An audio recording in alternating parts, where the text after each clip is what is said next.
Hiya, darlings. Is this thing on? Can you hear me? Can you hear me? Am I here? Do you hear the sound of my voice?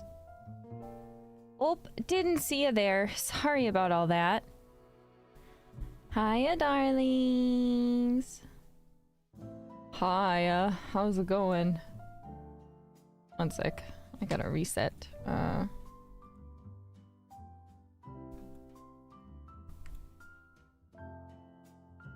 Myself. Hiya, darlings.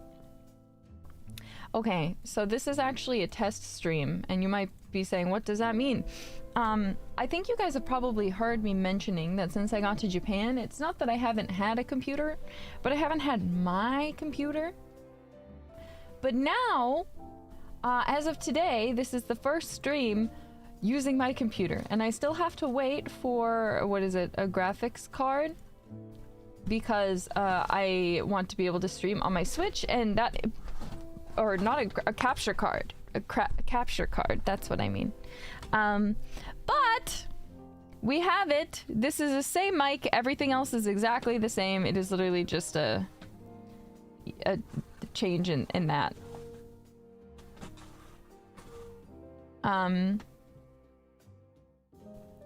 So new PC-chan, how is the mic setup? It sounds worse than my previous one to me for some reason, but it's fine. I'll figure it out. New PC, no way, yeah way. Okay, I see a lot of you saying, why is it paid promotion? I need to also take a moment. One sec, my cat's being a menace to society. Hey, stop that. That's not for chewing. He likes to play with cords. Little baby does. Yeah, I'm just gonna... I'm gonna keep adjusting the mic until it sounds a bit better, but... for now, I think it's okay to stream. Yeah. It sounds like I'm talking through a pipe. Wait, let me listen on stream. A little bit. I'll adjust it more, but not today, because I'm not good at it. I need to like call someone and have them like help me, because I don't know what the hell I'm doing. But yeah, so how big the mic is guys, the mic is exactly, everything else is exactly the same. But anyway, the reason that this is as paid promotion, also I already have turned DVR off, so if you still have it as an option, sorry, this was a mistake, my fault. Anyway, it's beside the point. Stop distracting me. If you guys haven't seen already, at the top of the description, you might need to refresh. There is a link to Otaku merch, or they're not Otaku merch, they're called Otaku Shop. And they are currently doing a collaboration with hololive, Justice, and Advent. So if you haven't gotten a chance already, you should go and check it out. Yes, it's not so much that the stream is paid for, it's not, but just before I forget, because these items go off sale soon, I believe on the 31st. Let me double check before I say anything finite, actually. When do they go off sale? Where's the information? I don't know. Let me check. Regardless, I think they go off sale something like the 31st. So I not only have a t-shirt, but I have a jacket and a keychain, as well as a lamp. So there are belts on the hoodie, but I do want to report to you, you can remove the belts. You can take them off. So you have until the end of the year, and the items are really high quality. So if you want some fun memorabilia type stuff of Advent, Justice, whoever your favorite member might be, I'm just gonna have this playing in the background. Take a look. Again, links at the top of the description. It's also pinned in the chat, so do check it out. The items are super wonderful looking. Yeah, there's really... You're saying that there's too many belts, but the truth is there's not enough. Exactly. Exactly. I can't wait to get mine actually, because there's a lot of like really fun like detailing. Like as you see right there, it's like the key to the cell, and it's just hanging off of like the t-shirt. Or they have my demonic bass clef, which you see in my hair and like hanging on my outfit, like right there. They have it as like the zipper. It's really cool. So I really like it. I think it's really interesting. I think it's a very fun design. So please check it out if you haven't already. You will not have the chance to buy them for much longer. So now is the time. Do not wait. Anyway, enough about that. Hello, this is a random semi-unplanned stream. I had a stream in my schedule today, but when I woke up this morning, I was like so exhausted. I was so tired. I'm like so out of it, man. But I got something today that's kind of funny, and I figure you guys will laugh at me as you always do. It's good that we can laugh at each other sometimes. So sometimes. But I got a new I decided to pick up, I wouldn't call it a new hobby, as it's something I've always kind of wanted to learn how to do per se. But so, you know, like in Sailor Moon, they have like crazy baton spinning, and like same with like in like a lot of media, they have like crazy baton spinning, or even like Ariana Grande in the new Wicked movie, there's the part where they're fighting and she does this like crazy baton spin with like her wand. Well, would you believe me if I told you that secretly deep down in my heart of hearts, I always wanted to know how to do a baton spin? Why am I... Oh, wait. Okay, I know what the issue is. This is the wrong Nerissa Ravencroft. Sorry, one sec. Let me switch to the correct Nerissa Ravencroft. I was like, why am I moving so much? Why don't I have control of my body? Why is she moving like that? It's just the wrong Nerissa. There we go. Let me fix that. There's a wrong one. No, it's fine. Don't worry. She was just an imposter temporarily. Oh, but anyway, so I ordered a baton so I could learn how to spin, because I was just watching videos, because I was like, maybe if I just watch videos I'll be able to figure it out.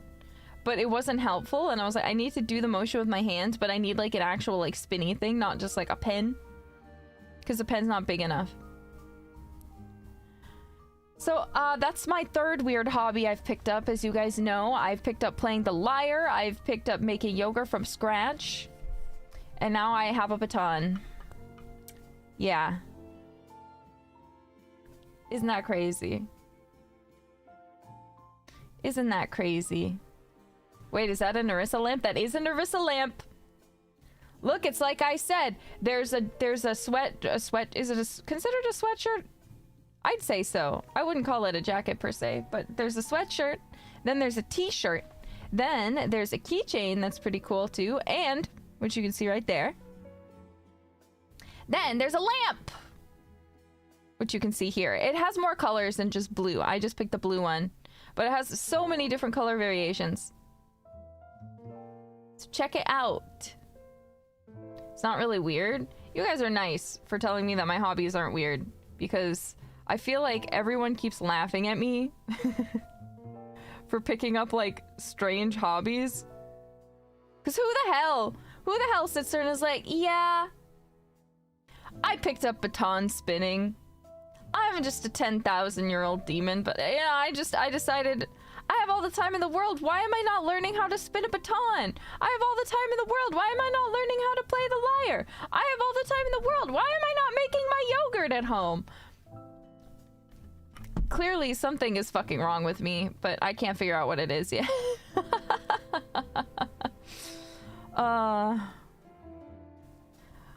My cats are very interested in this thing that I'm spinning in my hands. 'Cause I don't know how to do any spins yet, but right now I'm just playing with it because it literally just before the stream started, like a minute before I got a knock at the door and it was the delivery man. I was like, oh, thank you.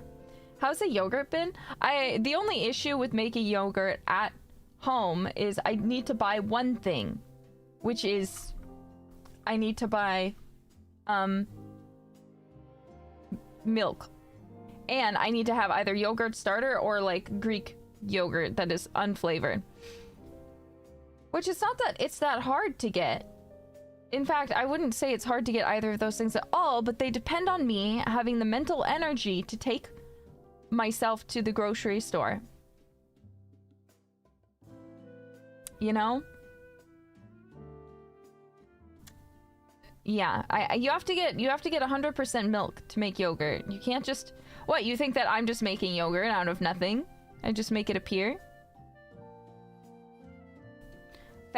Full fat milk. Full fat milk is what you want. Hello. Oh, my cats are so interested in me. It's because I have a spinny thing. I made yogurt recently. I made my first big batch of yogurt. So because I was just practicing. I dropped the baton. It's okay, it didn't hit either of my cats. Because I was just practicing making it at first to make sure I was making it right and to make sure that it was like actually shelf stable. I tried it a few times and it worked just fine. So now I have advanced it to where I'm actually making big batches. So I got proper Tupperware. Some people are like, oh, you need like a sterile, like, you don't need to, like, as long as it's clean, you can store it in the container. So yeah, I'm just waiting now. Are you giving the yogurt to Advent? I did make my first batch for somebody else. Can you guys guess who I made my first batch of yogurt for? I got 2 Tupperwares. They have to give it back to me when they're done. But I made it was a full carton of milk. Completely full carton of milk. And I put it in a very large container. My homemade yogurt. Fuamoko, you'd be correct. You would be correct if you guessed Fuamoko. Fuamoko, bow, bow, bow, bow. But yes, so I have made them yogurt and I asked them to try it and tell me what they think. I don't know if they've gotten to try it yet. I haven't heard anything. So I suspect they haven't had the opportunity, but they said they were very excited to try it. So I'm excited too. Also, yes, I'm aware the mic sounds different, okay? Leave me alone! Ah! It's probably the compressor I have to fiddle with, but I need to have someone help me. I don't know what I'm doing. Because I'm back to using the Go XLR. I got really lucky the first time I set it up. I think the settings were really good. But right now they're just a little bit strange. But also I think this computer is slightly louder than the one that I was using previously. But while I was waiting for this one. So I probably just have to adjust them a little bit more. Dude, I've never... this is not something to be proud of. But I've never seen Akira. I need to fix that. I need to watch it at some point. But constantly I think about... End quote... Ugh! Leave me alone! Ah! I think about it. Constantly. Constantly. I need to watch Akira because I need to know the context. You do Akira is great. Yeah, I've heard it's like a classic, right? Why do I sound so tinny? It's gotta be the compressor. Here, wait. Let me turn it on so I can hear myself. Let me turn the compressor down. Okay. I've turned the compressor down to 5. Do I still sound so tinny? Let's just see. I'm not... Wait. Oh my god, the stream on my side is so behind. Get to live. Hello? Is that better? Can you guys tell me? Do I sound better? Does it sound better to you, or do I still sound like I'm in a tin can? Am I still coming out of a Pringles can? Now I can't hear you. Ah! I sound tiny? Well, yes, because I turned the compressor down, which means the makeup gain is gone. I can turn the makeup gain back up. Or, alternatively, I guess I could also just do this. Okay, wait, one sec. Ah! How's that? Is that better? It's better, but lower quality. I think because it's quieter, you think it sounds better. But the reality is it doesn't. Maybe it doesn't change it that much. Is this way better? This is actually good right now? Got louder? Yeah, I turned it up. I turned up my gain. No more Pringles can? Better? Okay, then yeah, it was the compressor. I'll just leave the compressor off for now.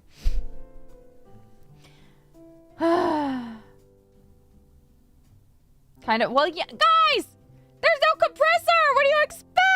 What do you want from me?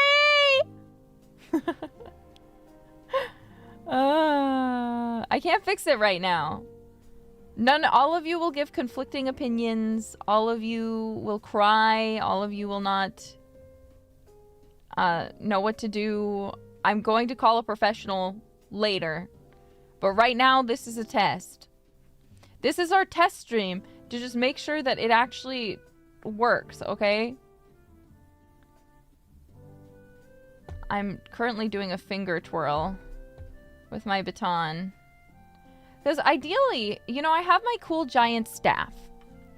I would really like to be able to spin my staff. Like baton spin it. Sailor Moon does it with her things. I should also be able to spin my, you know. So one of the tricks to baton spinning, apparently, is to doing a finger twirl, is you just move your fingers, you don't actually move your hand. But it's really difficult because it's palm up, and then you kind of like use your fingers to like twirl the baton. You know? Isn't the staff heavy though? Well, the more I do it, the stronger my fingers will become. Also, it's just a tuning fork, so really, it's not as heavy as it seems. Like, I guess the tuning fork part of it is, but the staff part of it isn't. How long is the baton? The baton I just got, I'm not really sure. I didn't really pay attention. I don't know anything about baton spinning yet, so I just decided to get a baton. But let me look. What are the details of this baton? What did I order? Why did I get this? Good. These are all valid questions that I ask myself every stinking day. Okay, let's see. It says it's 51 centimeters. And it doesn't... The weight is 175 grams or 6.1 ounces. So I don't know what any of that means. All of those numbers mean nothing to me. Sailor Moon. Do do do do do do do do do do. Ah! I dropped it. Sailor Moon. Ooh do do do do do do. Do do do do do do do. Do do do do do. Sailor Moon. What the fuck is a kilometer? Ah! Exactly. I don't know if this is a good size, but then again, I didn't listen for my lyre either. Everything I watched that was talking about how to like get started playing the lyre was like, if you're a beginner, just start with 7 strings. I was like, 7?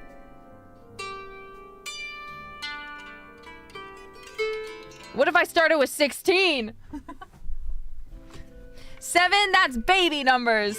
Do I look like a baby?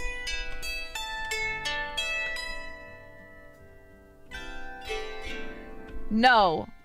I'm not a baby.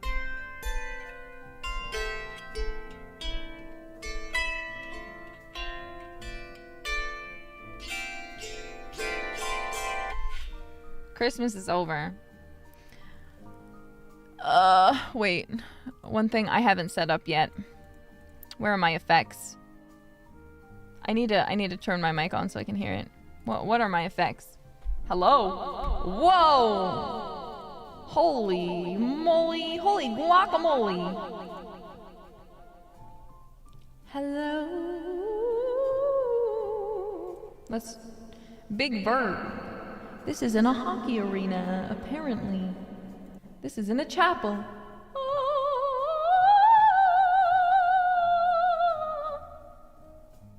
Holy echo.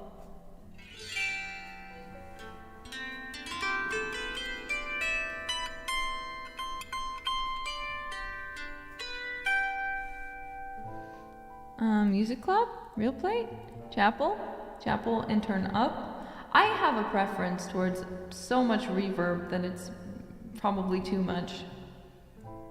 Pitch? Wide? Narrow? What do these mean? I don't understand. What is this asking me?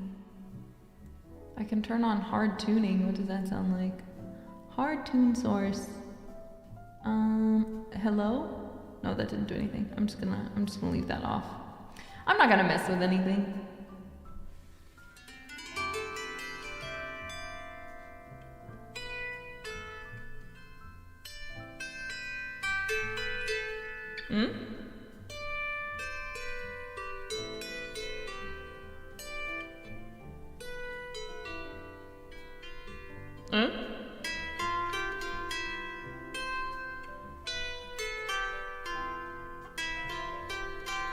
Oh, this lyre is out of tune.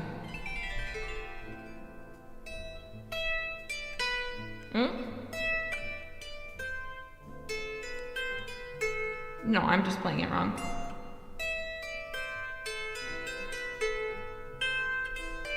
Hey, get off! They're gonna turn off. One thing is like, sorry, let me turn off that verb. Let me turn off the verb. The bad thing about this computer is on the top of it, on the very top of it, there is the power button. And my cats have this thing that they like to do, which is jumping on top of the computer. And the previous computer that we were using didn't have that, so it was kind of annoying, but it wasn't like an issue. But now I just know I'm going to be streaming. I'm going to be in the middle of a game session. I'm going to be playing League of Legends. And suddenly my cats are going to jump on top of my computer and turn it off. I can feel it. Oh. But yeah, anyway.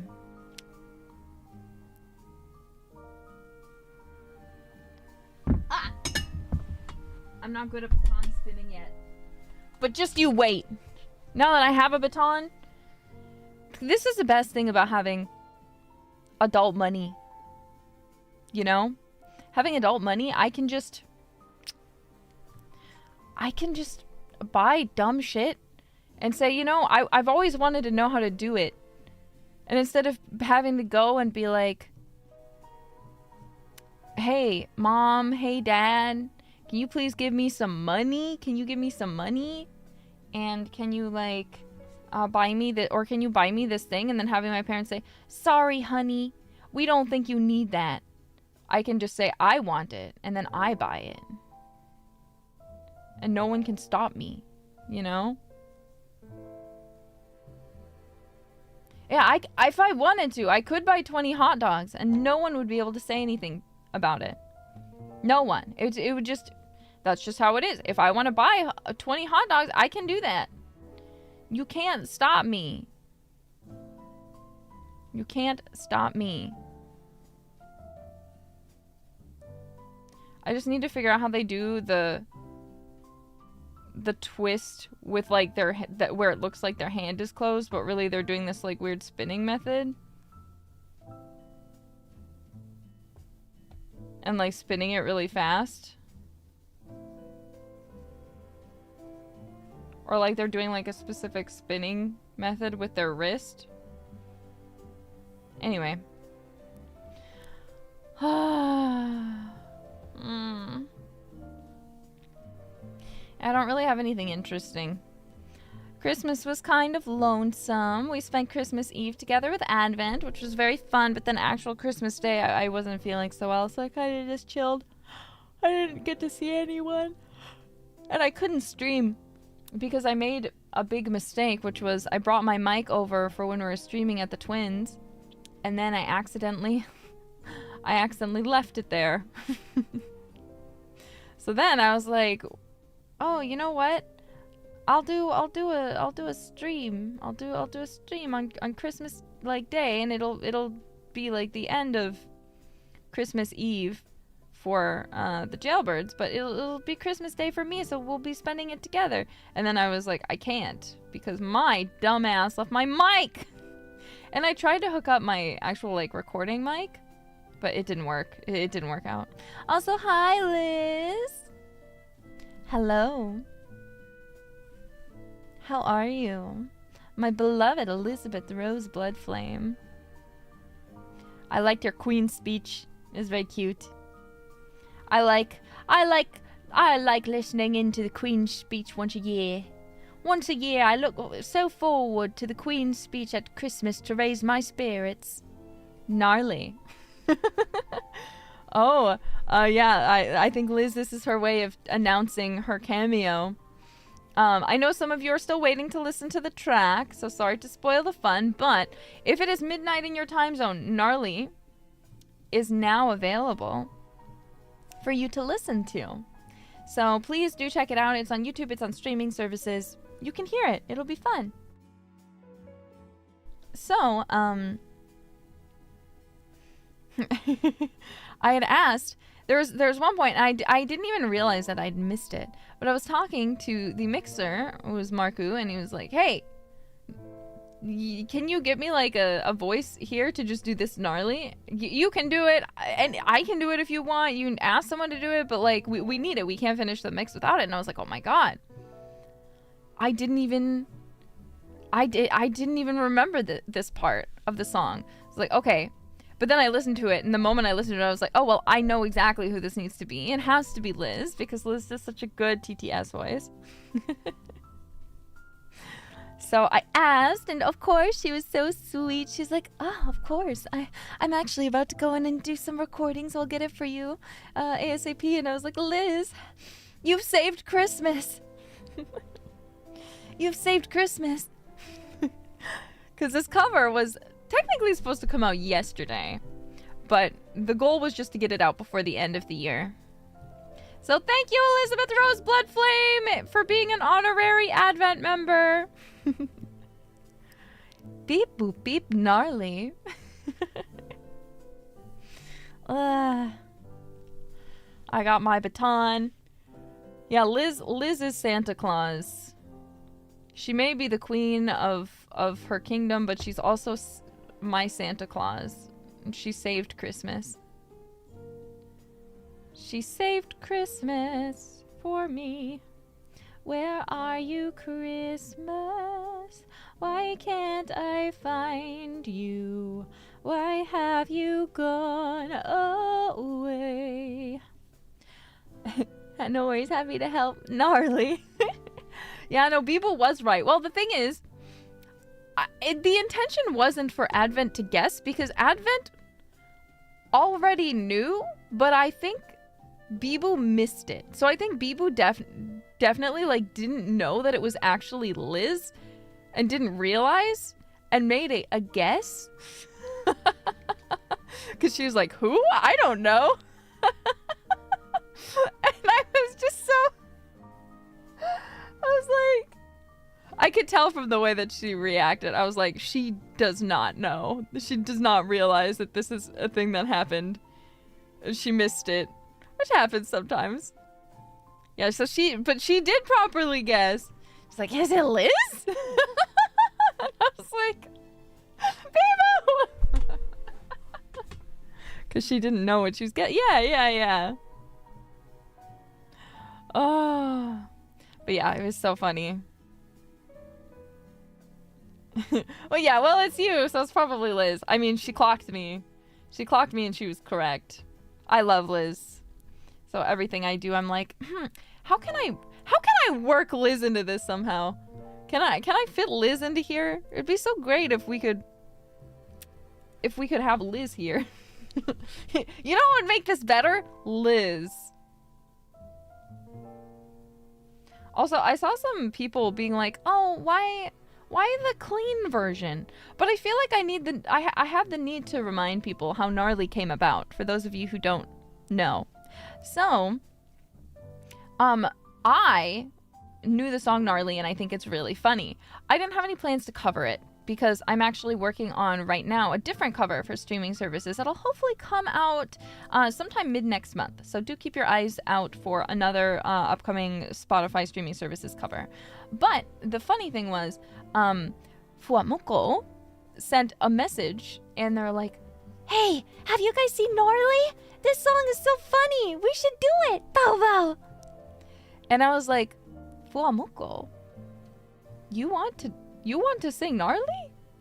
Are you sure?" And at this point, I actually didn't even know there was a clean version. So then, like by the next day, they sent me a lyric split that they had come up with just to see what I thought. And I was like, "Did you change the lyrics? Because there's no swears, but also some of like the Tesla talkies, like the reference to like other brands was removed." And I was very confused. I was like, "What?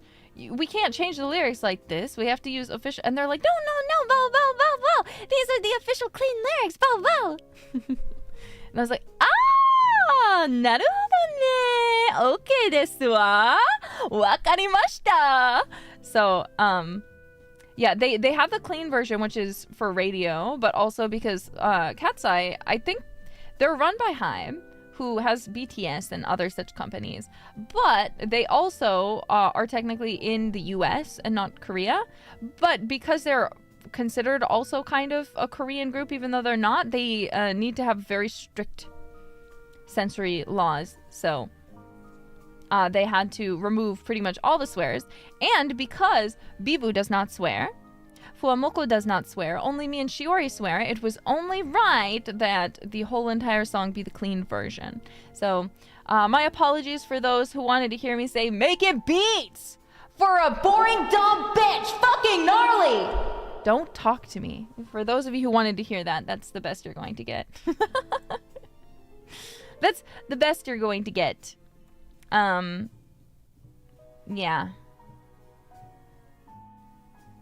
Yeah. Yeah.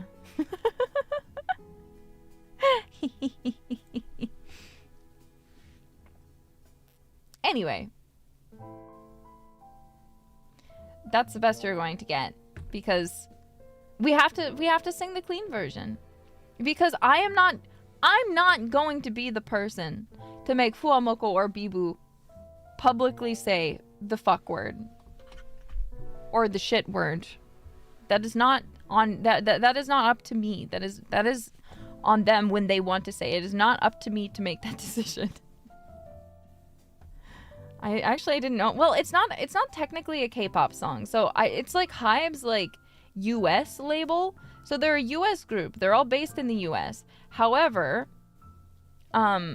it's the company is still Hive, who is a K-pop label at the end of the day. Would Shiori be that? What do you mean that person? Shiori would not make anyone say anything they didn't want to either. But so that's why it's a clean version. I think it's completely fair as well and kind. But for some reason, I think there was a mistake. I don't think it was Spotify. I think it was still marked as explicit, despite the fact it's the clean version. So I had a laugh at that.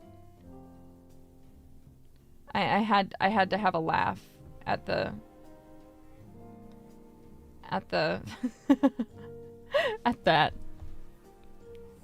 As for I see Moonlight Lee, you keep mentioning it. Yes, yesterday I did have a special date with Nenechi. We had planned it a while ago. And I was really excited, but I'm really nervous because it's always nerve-wracking when it's like just me and another JP member, because I don't speak very good Japanese. My Japanese has gotten a lot better, but my Japanese is still not good. And a lot of times their English is not very good, which is fine, by the way. But so I think there's always a bit of like mutual nervousness because we have to really communicate through passion. So we very much passion spoke, and then when we couldn't understand each other's passion, English and or Japanese, we pulled out a translator. But she was so sweet. She took me out. She'd asked me, she's like, what does Nerissa want to eat? What does Nerissa like? So I told her, Nerissa likes meat.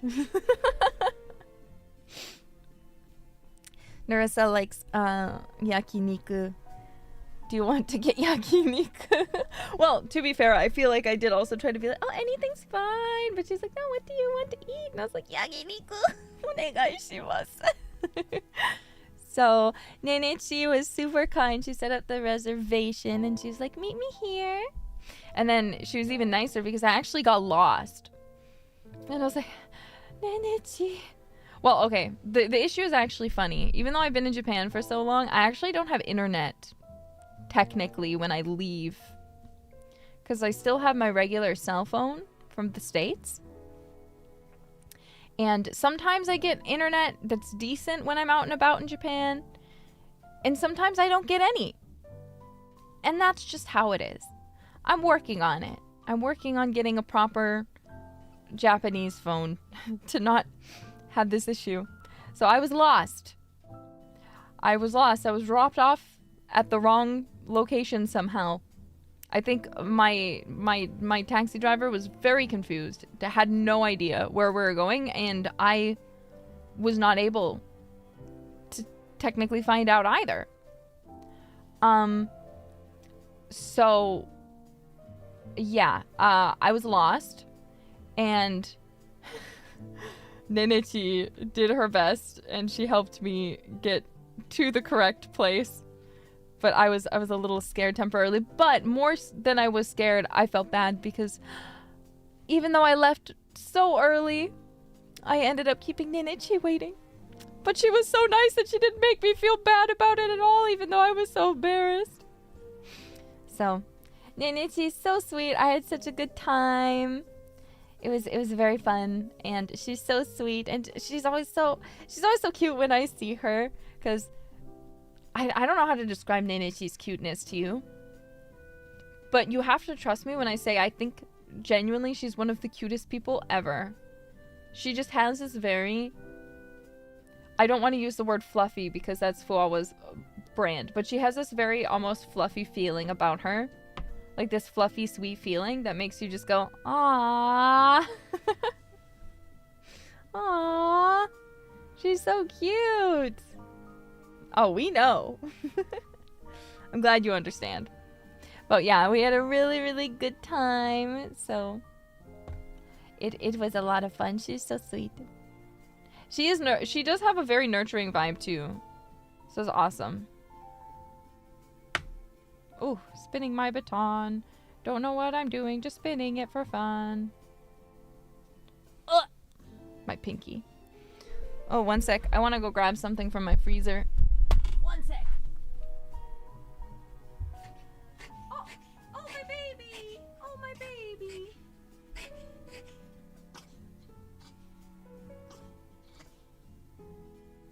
Are you gonna puke? That's okay. You can puke.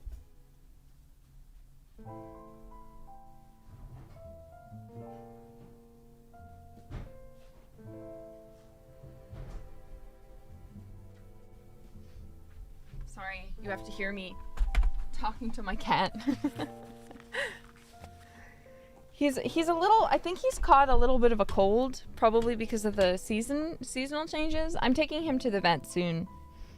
But I think one, he has asthma, so I've been trying to get him treated for a long time, but so I'm going to take him. But I also think right now he has a cold, and he's clearly trying to like throw something up, but I think he's embarrassed. Because he's only ever thrown up once in his life, and it was when he was like a really little kitten. So I'm just trying to remind him that it's okay. That he can throw up, and I will still love him.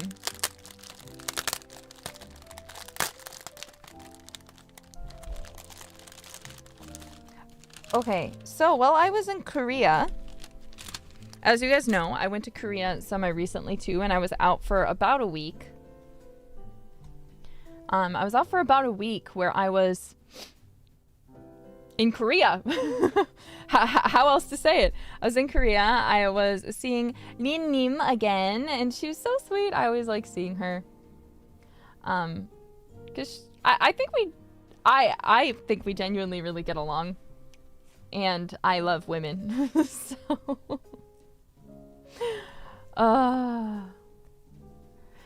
So I'm planning, or I'm not planning. I did get to see her. And then I also got to see and go and hang out with the Luvita girls. And that was fun too. If you guys don't remember, I believe their debut. I got to kind of like hang out with them. And then I was also a special guest at one of their concerts. But we hadn't really gotten a chance to like hang out because you guys know how it is. The schedules for idols are just non-stop busy non-stop. And yeah, so we hung out, we all went on a date, and they planned a whole entire day through Korea, walking through Seoul with me, and I had a really good time because this is a terrible thing. I love Korea so much, but I genuinely just am like blinded by food. I'm the biggest food tourist. Whenever I go anywhere, all I think about is what am I going to eat? So when one of my favorite places to travel, for example, is like DC, because DC has some of the best Korean food in America. There are other places that have good Korean food too. I've been to many of them, but in my personal opinion, one of the best places in America where you can get authentic Korean food is going to be DC. So every time that I've ever been to DC, all I think about is, what am I going to eat? Which of my favorite restaurants am I going to go to this time? What ones am I going to have time to go to this time? However, I also like museums too. So obviously in DC, there's lots of Smithsonian's. So it's also helpful. So when it comes to traveling in Korea, I don't actually know as much as I should. And I need to fix that because now I've been there twice. We've seen a lot of Seoul. I want them to give me a reason to go somewhere else. Like I wanna go to like Jeju Island. You know? But so I asked them, I was like, they're like, is there anything you really, really want to do? And I was like, could you prepare something for me? If it's okay. Could you show me some of the most wonderful things in Seoul, in your opinion? So they took me around and it was a really fun time. I could have been doing anything though and I would have been happy. I just like being able to hang out with people. We didn't get to go to any museums and I still haven't gotten to try a hanbok. It would not be my first time wearing hanbok. I have worn one before. I really like them. But yeah.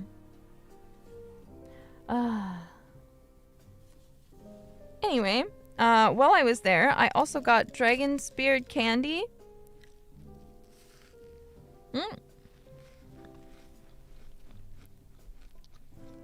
It's like...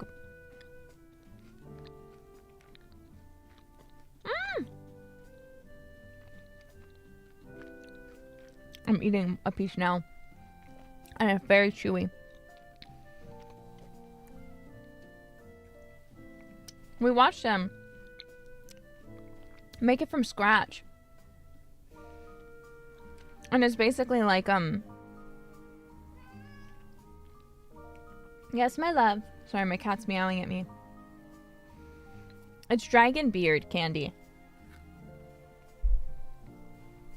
It's the one where they get like a ring and then they like stretch it out and then they dip it in cornstarch and then they keep like folding it over to make more and more rings until it's basically become like 16,000 or some crazy number.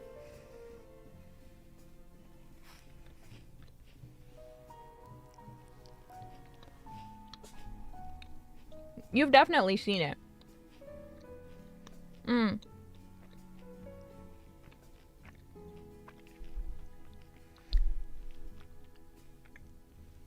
But so I got some.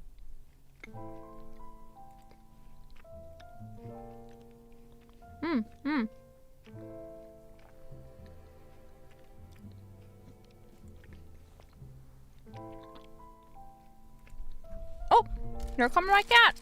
Go on.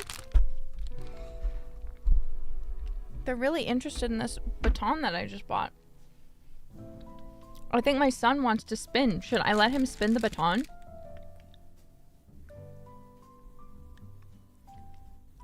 Kind of like a taffy. I wouldn't say that it's taffy like.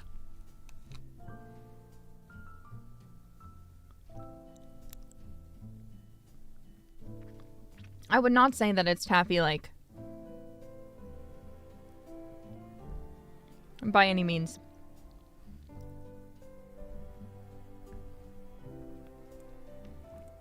I don't know how to describe it though.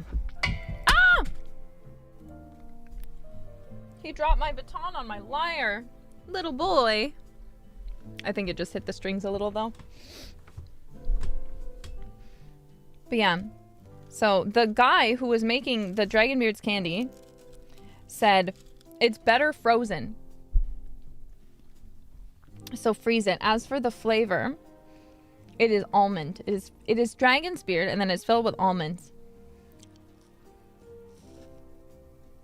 Mmm.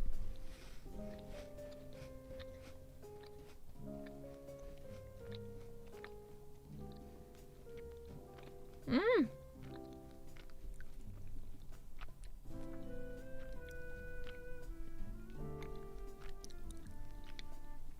It's candy cane.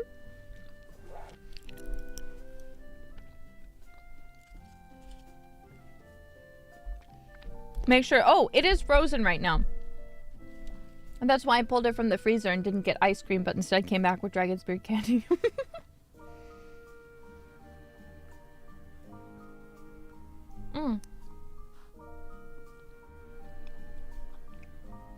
I like it a lot. They had chocolate too and I really wanted to try it. But I only bought one and I regret it now. I have regrets. I should have just bought all the flavors.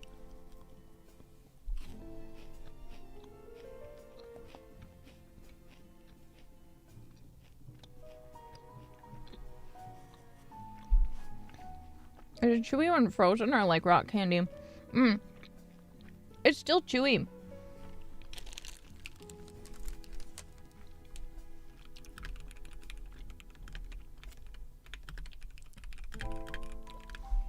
It's still chewy.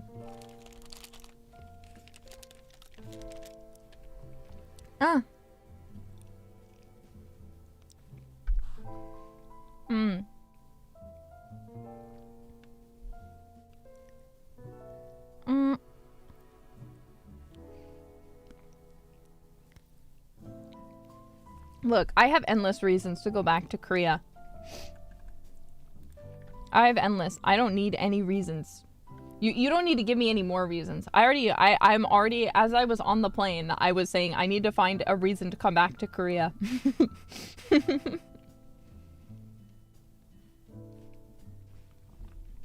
Korea is so awesome. I've said this already, and I hate to say it again, but I prefer the fashion in Korea compared to the fashion to Japan, which is not to say that the fashion in Japan is bad. I think it's also very stylish, and both of them are still leaps and bounds better than any standard of American dress. But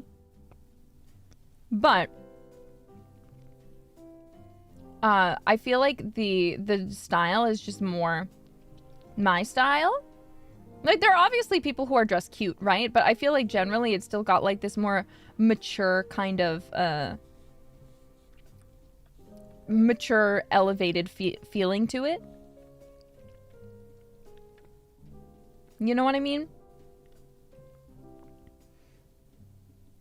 And I feel like they're also more size inclusive, oddly, compared to Japan. A lot of Japan has really, really, really cute fashion.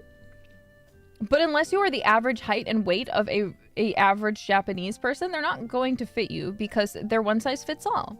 So they just make it for the average. So someone like me, who's much taller than the general average, I might see something that's really, really cute, but it's not going to fit. It's not going to be long enough for my torso. Or I've got a bit of an ass, if you haven't realized yet. Sorry you had to find out this way. I indeed have a butt. I keep that thing on me, you know? So, the skirts are not made for my American ass. And hence, it's not that they don't fit, but it becomes uncomfortably short in the back. So it looks fine otherwise, until I turn to the side, and then suddenly it's like, whoa, I'm giving Sabrina Carpenter. And I don't really want to be giving that when I'm walking around in public. You know what I'm saying? Like, Sabrina Carpenter can make it work because that's her intention. That's her brand. But I'm not really going for the micro skirt.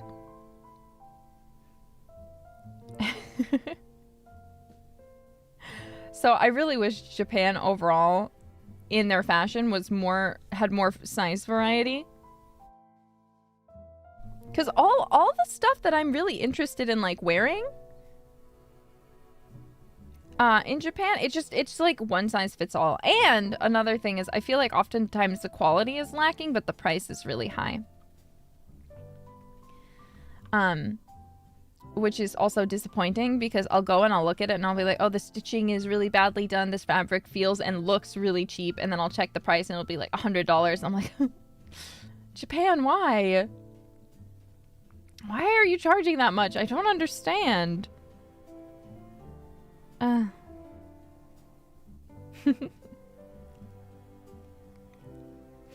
yeah. So, I'm sure there's some stuff, but just generally it makes, like, if I want to go somewhere like Shibuya 109, which is a really, like, popular, like, shop for girls to go to, especially in Japan, it's like, I can't shop there, because I just leave frustrated. Because I'm like, oh my god, this is so cute, and like, oh my god, it would look so good on me, and then I try it on, and it's only free size, which is what it's called, and I'm like, well, it's not sitting on me right, because the torso is much too short. So even if it's like a long dress, even, it still isn't gonna work.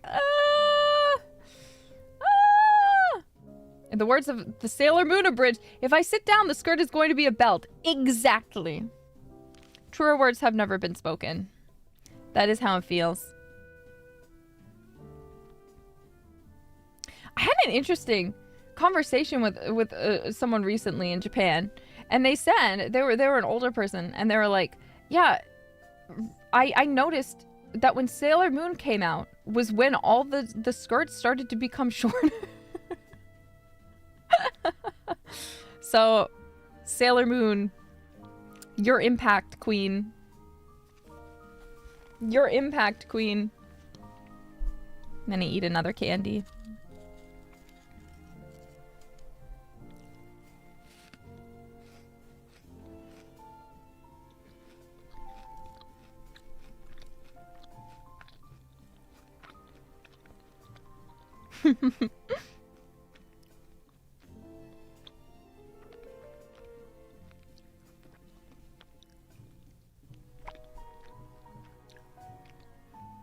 Ow.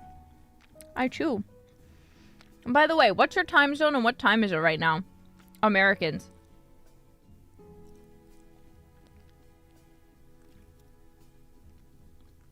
When is midnight for you?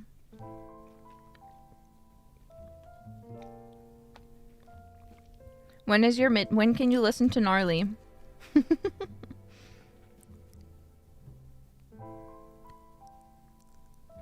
ET in Toronto, 11:10. Eastern midnight. Okay, EST. EST, if it just hit midnight, don't... oh no, it's only 11:09. Someone just lied to me. 10 p.m. Central? My Central bros.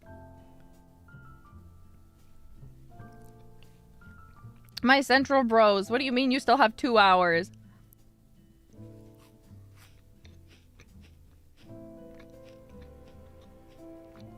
This isn't fair.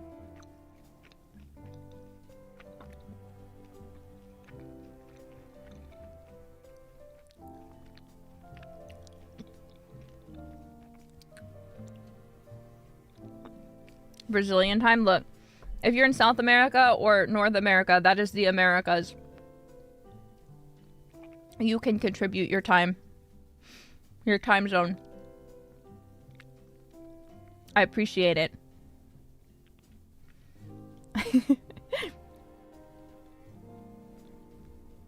God, why is this candy so fucking good?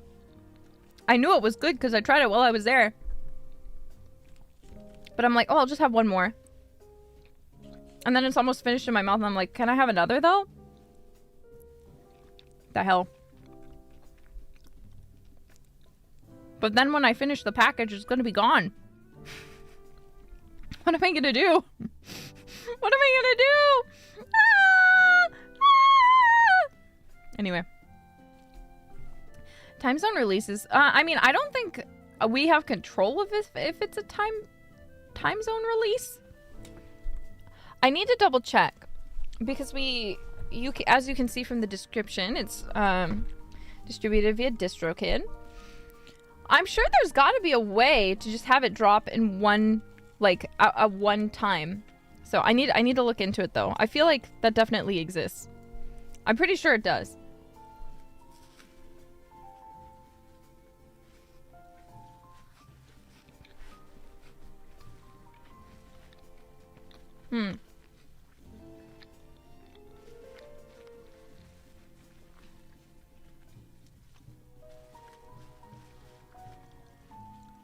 Oh my cats.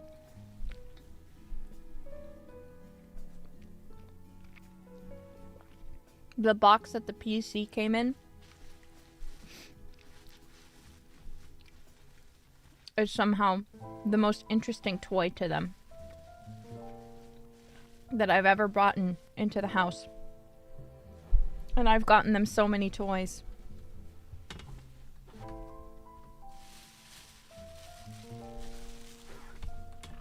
I've gotten them so many toys.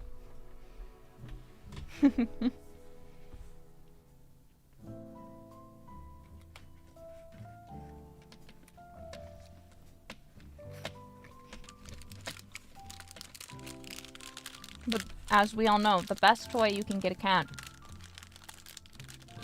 always and forever, is a box that the toys come in.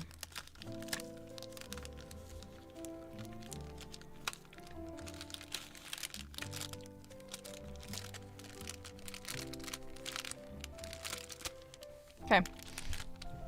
Let me quickly put this back in the freezer. Oh, it's so fucking yummy.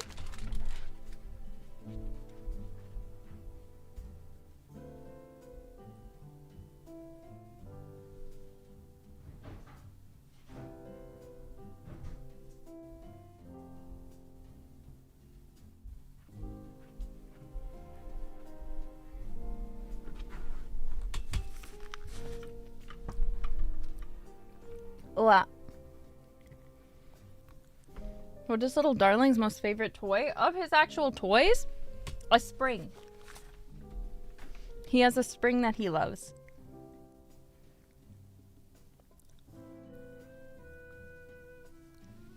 Springs are his favorite. I need to buy some more springs.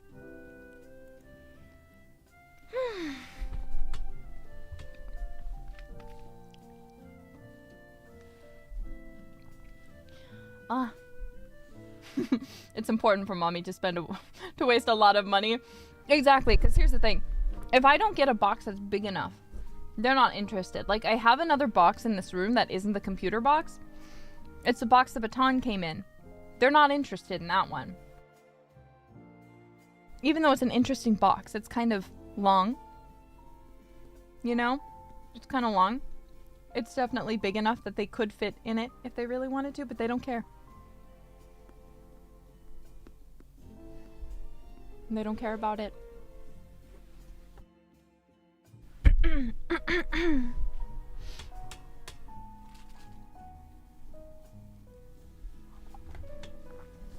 Recently, my little darling, though, is just enjoying sitting by me. Sitting up on my desk and sitting next to me. And I can't complain about that. Do they sleep in the boxes? No. Well, so their sleeping habits are extremely different. Little darling does not like to sleep with me unless he knows that I am asleep and can't see him, which I only actually found out recently. If he thinks that I am awake, he exclusively will like to be next to the bed on a hard surface. So he likes to be high up, so I have like a dresser that's next to my bed. So he can like go and like sit on there. I think he thinks that my bed is too soft for him. Is partially what it is. So yeah. Yeah. He doesn't want me to know that he likes me. He's extremely tsundere, but even for example right now, he is sitting next to me on my desk. And his tail is doing a little cute wag, not an annoyed one, just a regular. But he comes up here all the time, and he likes to sit right next to me while I'm doing anything and just be in my presence. But then I'll go to pet him and he'll be like, no, he'll pretend he doesn't want it. Little baby, on the other hand, is much more affection driven. So he also only likes to be pet on his own terms. Beautiful cat thing that is regular for all cats. However, when I'm specifically in bed, he will come and if I'm playing on my phone, he will push my phone out of my hands to force me to pet him. And then he wants me to just continuously pet him over and over and over. And he will knead on my shoulder. He will knead on my chest. He will knead on my stomach. He'll just walk all over me. He'll walk right next to me on my pillow and like be right next to my head. He'll walk all around. He'll meow. He'll jump on the floor. He'll jump back up. He'll try to like attack my feet through the covers if I'm like tossing and turning because he thinks it's like, I don't know, a fucking monster. I don't know. He's very active. And he very much wants attention. So anytime I'm in bed, if I'm laying down, I can't get him to leave me alone. And I love it. This isn't a complaint, just so you know. This is appreciation. Really, truly, I love both of my cats. Little Darling is one of the loves of my life. He's literally my child, you know. But I was hoping when I got the breed that I got, that he would be more affectionate. Because when you read about their cat breed, it's always they're affectionate, they're lap cats, they love to cuddle. They like that's one of the main things you see. So I was expecting, especially since, as you remember, he was the runt of his litter. And he was super used to human affection. He was bottle fed. He's very good at being handled, basically. So I thought that he would also love to cuddle, which again is supposed to be a typical thing of this breed in general. But no, he's super duper tsundere, and he does not want anything unless it's on his own terms. He will tolerate certain things, and he's very good at tolerating things, but he does not.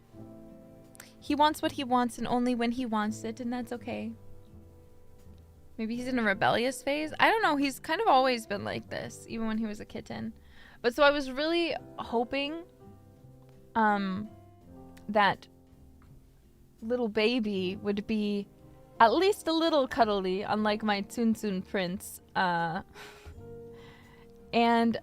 thank God he is.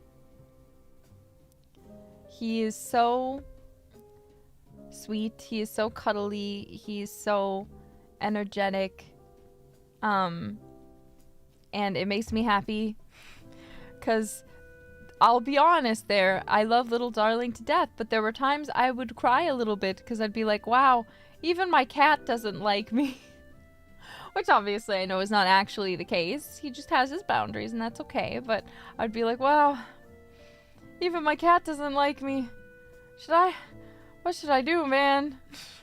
What am I doing? What am I doing here? But so I'm, love them both. But little baby is very much, healing me. He's very much healing me. John Cat's cousin. So actually, as you guys remember, little baby is actually directly related to John Cat. And it is not that they are cousins, they are actually brothers. I think they're half brothers, so their mom is the same, but their dad's different, I believe. And John Cat is little baby's big brother. I don't know how many litters were actually had between, but obviously, like, they're not from the same litter. So, yeah. Whoa, my little boy sitting right next to me. You want to be petted? You want to be petted? I will pet you. I love you. I'd do anything for you. My sweet little boy. My little boy, my little darling. Oh yes. Oh yes. Oh, I love him so much. He will sit here. Have they had a reunion? Again, they don't know each other. They're brothers, but they're not from the same litter, so I think my cat had like a few litter mates. But if I introduce little baby to his parents again, it's been a little bit, but they might recognize each other. But I don't think, for example, I don't think that they would notice. Oh, I don't think that they would like recognize each other because they never met, you know?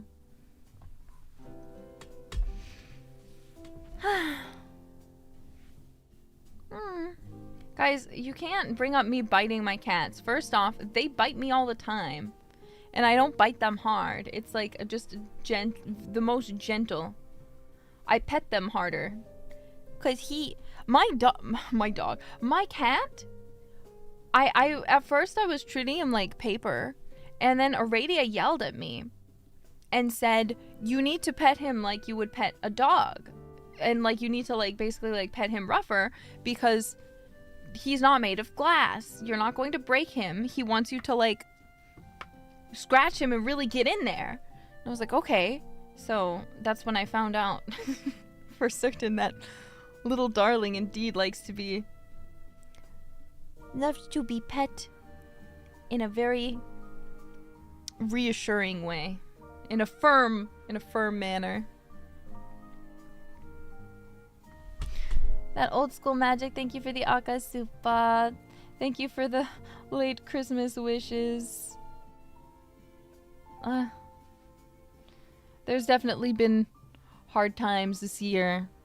I can say with certainty I'm very excited for 2025 to come to an end, if I'm honest. There are lots of good things to happen this year too, of course. But I'm also excited for it to be over. Very excited. So, yeah, it's I appreciate you guys, though, of course, and having your guys' support always means the world to me. I feel like we still achieved a lot this year together, so. And even if we didn't hit 950,000 subscribers yet, before the end of the year. Technically, there's still a few days. A miracle could happen. I'm not counting on it. But technically, the chance is not zero, I suppose. We're only about 3,700 away. So there's always a chance.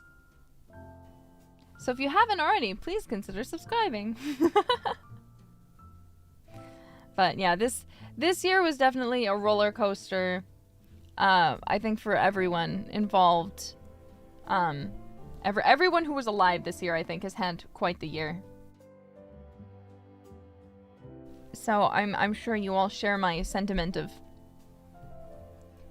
excitement at the idea of 2026 and a fresh start in a way. 'Cause that's always how the beginning of a year feels, you know? It's always how the beginning of a year feels, like, okay, the clock has reset, so have I. So I will persevere.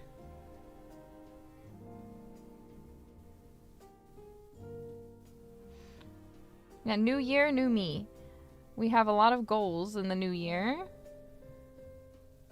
So let's do our best to make all of them happen. I already have some things planned. As I already mentioned, there should be a cover, hopefully.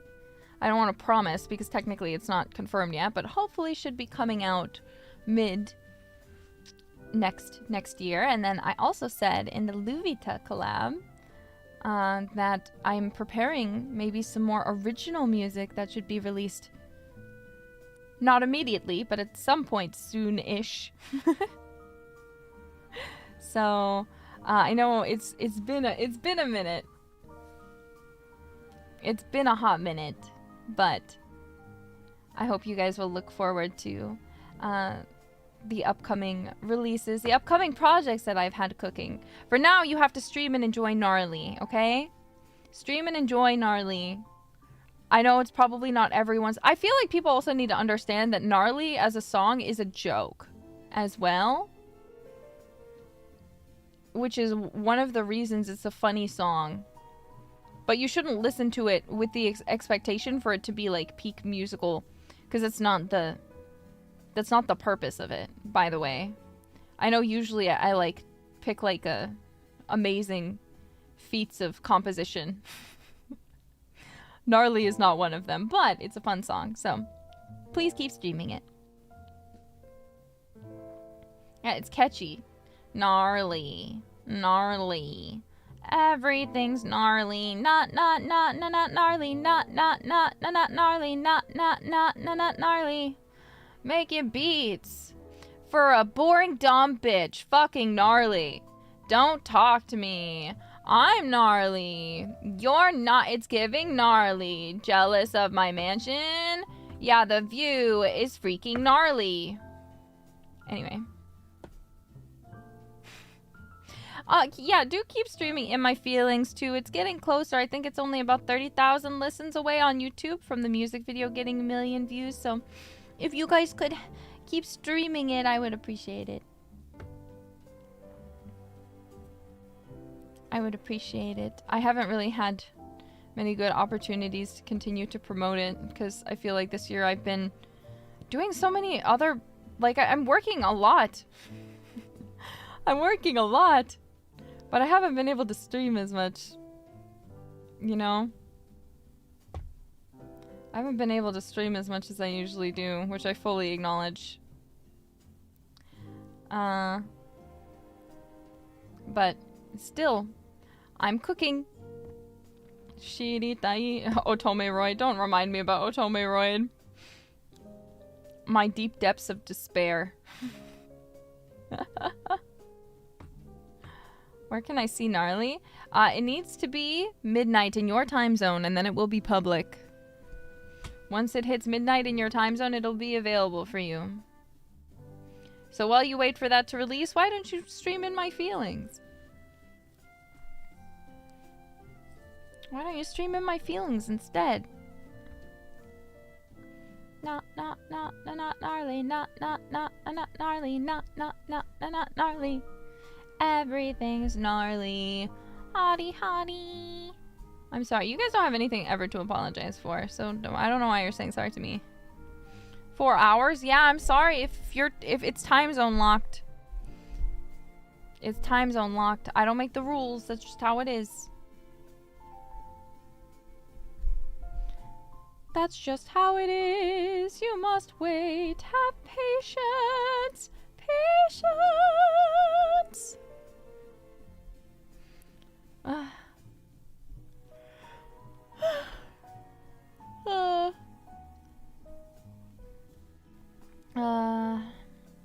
But yeah, jailbirds, I'm really tired. And it just persists. The sleepiness persists. The sleepiness continues. It will not go away. It will not stop. But that's okay. I really want to cook, but I don't have time to go to the grocery store. And I don't want to leave to go to the grocery store, even though I know I should.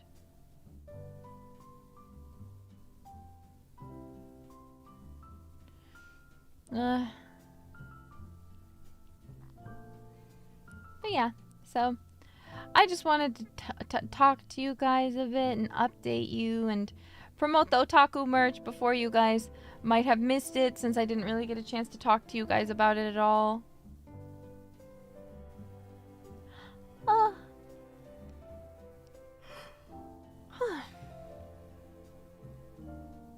So I hope that those of you who are interested in it, or might be interested in it and haven't had a chance to hear about it, have now heard about it and can consider picking it up. Again, links at the top of the description and in the chat. Super excited to be able to collab with them because their stuff is a banger merchandise. So and gnarly, again, it's still got some time. CST, just 30 more minutes, right? I'm not leaving yet, even though it sounds like I am. I'll chat for a little bit longer. Obviously, there is sad news today, too. It's a bad day for rain. And I'm sure there will be lots of it. But Kanata-senpai is having her graduation live. I don't want to think about it too much. I'm sure some of you heard me and her Totsu stream last night, where I was bawling my eyes out. Very embarrassing. I tried to compose myself, but the moment I was actually talking to her, it did not matter. So, typical of me to not be able to stop myself from crying. But, let's all be there to support Kanata-senpai, and we'll watch it and we'll cheer for her one last time before she gets sent off. Before she's sent off.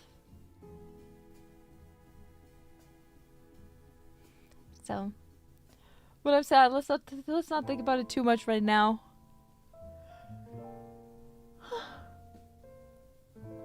It's not real for quite a few more hours.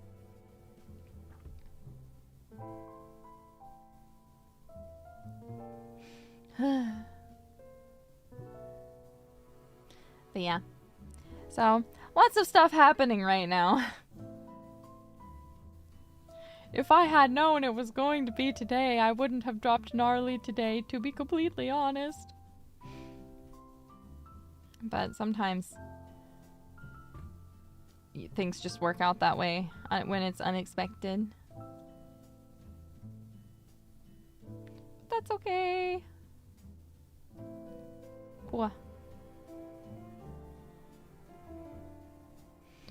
In the other news, I know Fest was announced and the days that everyone is performing, and Nerissa is on day 4.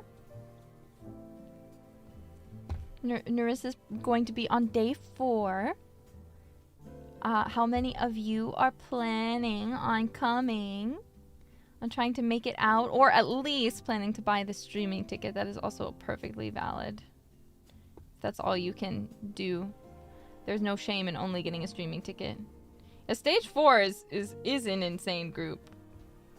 All of them are insane groups. Honestly, I feel like every time I look at it, I'm like, oh my god, stage 1, that's a crazy fucking group. Oh my god, stage 2, oh my god, that's crazy line. Oh my god, stage 3, crazy. Oh my god, stage 4, crazy lineup. Like, I feel like there's never a bad day to go to Fest. There's never a bad day to go to Fest.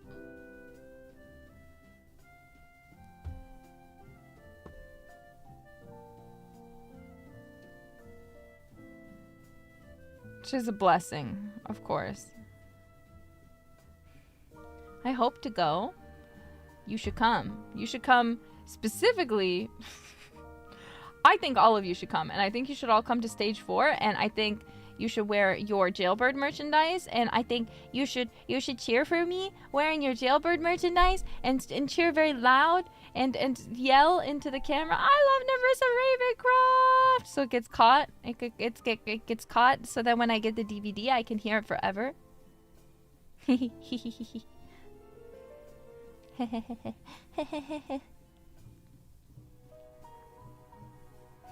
Yeah.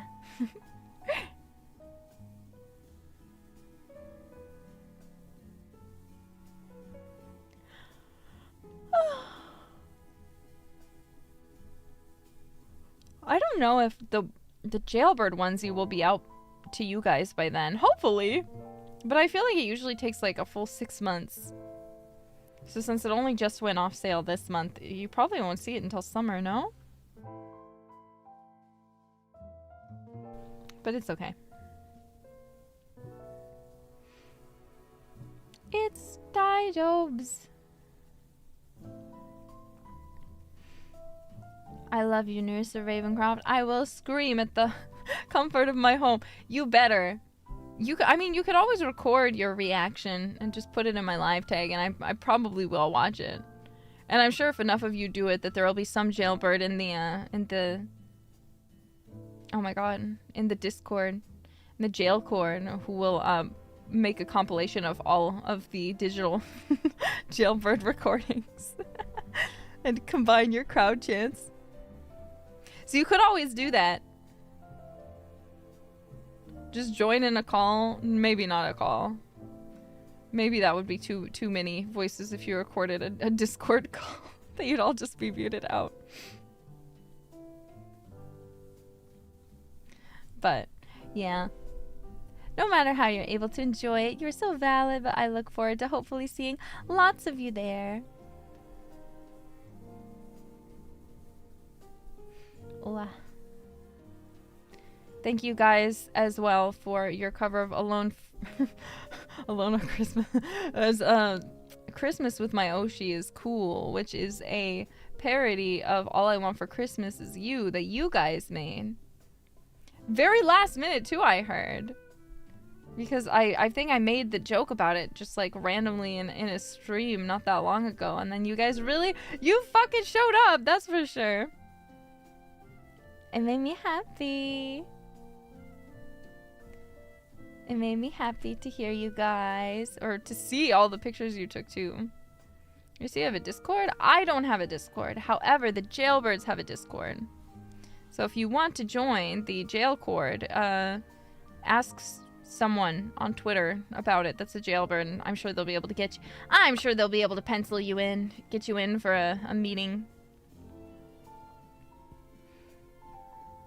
You like the birthday project as well? I did! No, I always get from my manager. They're able to give me all the all the stuff you guys submit for my birthday. So, it always makes me so happy. I just feel so loved. So, I really appreciate you guys. She's definitely not in there. I'm not. I wish I was. I'm still thinking of ways that I can sneak in, but I think I'd be caught. We got an audition? Of course you got an audition. You've got an audition. You've got to go through 3 or 4 different auditions, and then you have to wait for your acceptance letter to get into the fan Discord. I'm never going to be able to make it in. I'm not going to be able to make it past the first audition. It's been 2 years and I haven't found the link to join. Guys, there's no way. There's no way. I have to say, I must tease you a bit. You must not be looking that hard for it. If it's been 2 years and you can't find it. I feel like it's not that difficult to find. Cause I bet if I asked right now, Jailbirds, how about in the live tag right now, will you guys post the link? Will you post the link to the Discord for people to join? Who are not in the Discord. I'm not going to join it. I'm not going to join. But then, those of you who are saying... So yes, an account called Nary Birdcage, Nerissa's Birdcage, just posted, and literally just said, "Hi, Jailbirds," and if you go to their actual page, I'll link it here real quick. If you go here, there is a Discord link that I'm pretty certain is... Oh! I'm pretty certain is the fan Discord. I'm pretty certain. So, I mean, if you want in and you're saying you haven't been able to find it for 2 years, I think now is the time for you to join. Twitter link, I don't use Twitter. I can't help you then. You're gonna have to just... If you go discord.gg/jailbirds, that's the link. That's the link. You can join. Type it in to your thing. I can't click the link because I know the moment I click the link to copy it for you, it's going to add me to it. And then you guys are going to be like, oh my god, she's here, she's here, she's here. I can't do that. I'm not allowed to click this link in any capacity. I'm too scared. I'm too terrified.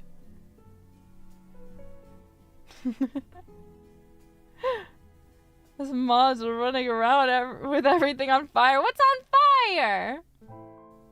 What's on fire?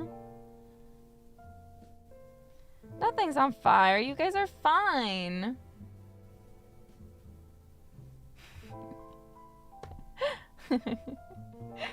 Sorry for teasing you. It's too fun. It's too fun not to.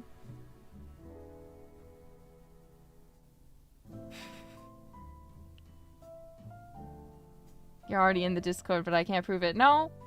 I really wish I was, but alas. Server's going crazy. Are that many people really joining? Were there not that many people in the server?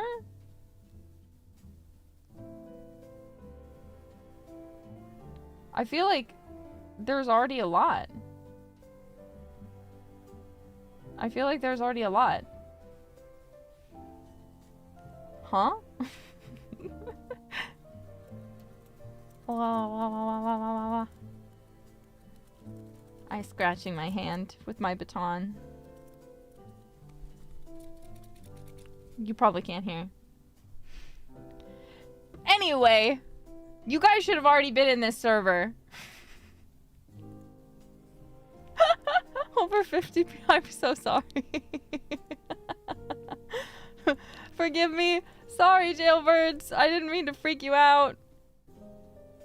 I didn't mean to freak you out. Sorry about that.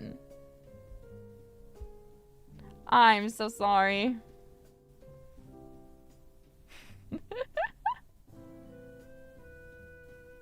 Anyway. Yeah, but if you want to join, just go to my live tag and there's multiple people posting the join link. So, you might as well.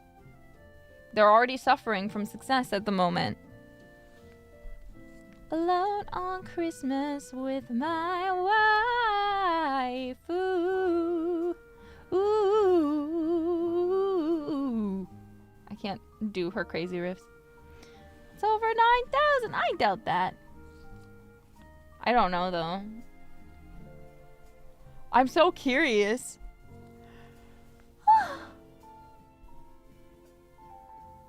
It's a great place. Everyone's super sweet. I believe it. The jailbirds are a kind and gentle people. What color is the baton? It's just metal. It's just a metal baton with little, like, rubbery bits on the ends that are white. That's it. It's nothing special. It's just a baton. It's a baton. Don't you like a baton? I'm gonna learn how to baton spin, and then it's gonna be over for you.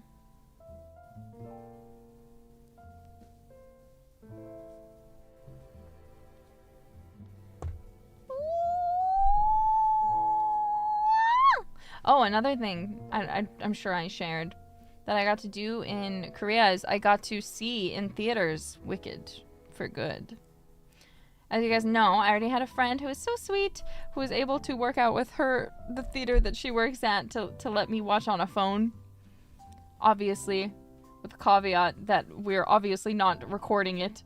Which, why would we? But so I got to see it once, and then I got to finally see it in theaters too, like actually in theaters. No one mourns, oh okay, good news. No one mourns the wicked, good news. No one mourns the wicked, wicked, wicked. I love Wicked. Do you like the Korean subtitles? They took me out of it a little bit. Just a little bit. Speaking of, when is Wicked for Good coming to streaming services?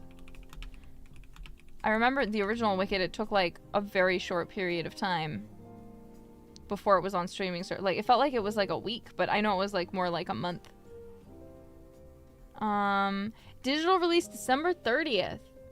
So soon enough, I will be able to just watch it. I'll be able to watch it at my leisure. What's your favorite Wicked song? That's a difficult question. To sing myself, it varies, because I'm more of a Galinda voiced person, and Galinda, I will not lie, is my favorite character.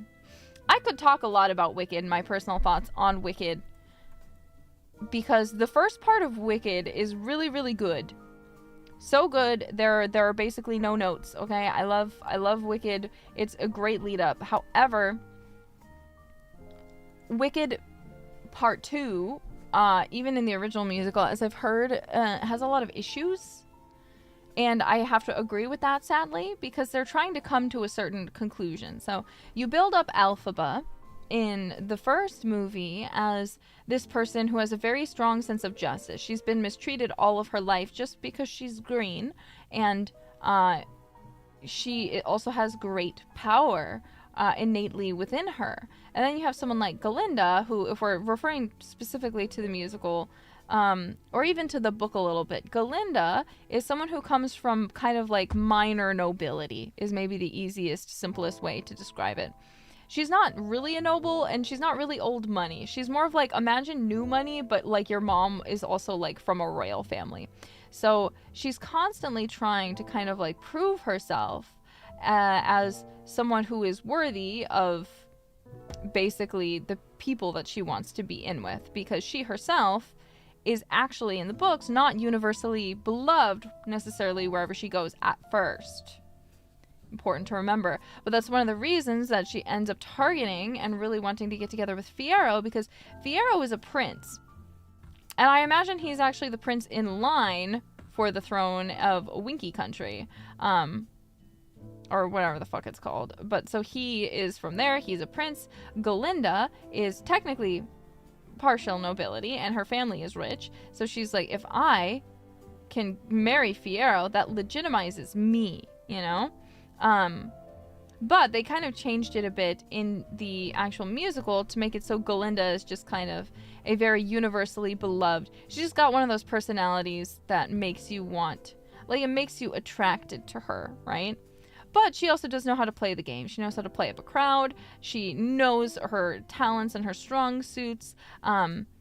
And she really leans into them. She puts a lot of effort. It's not like she just wakes up looking perfect. We get a whole montage of her setting up. And even when she's telling Saint Popular to Elphaba, which shows her whole worldview, she's going to teach Elphaba how to be popular. It is not that she sees herself as just popular naturally. It is something that is a learned skill, as she is telling us.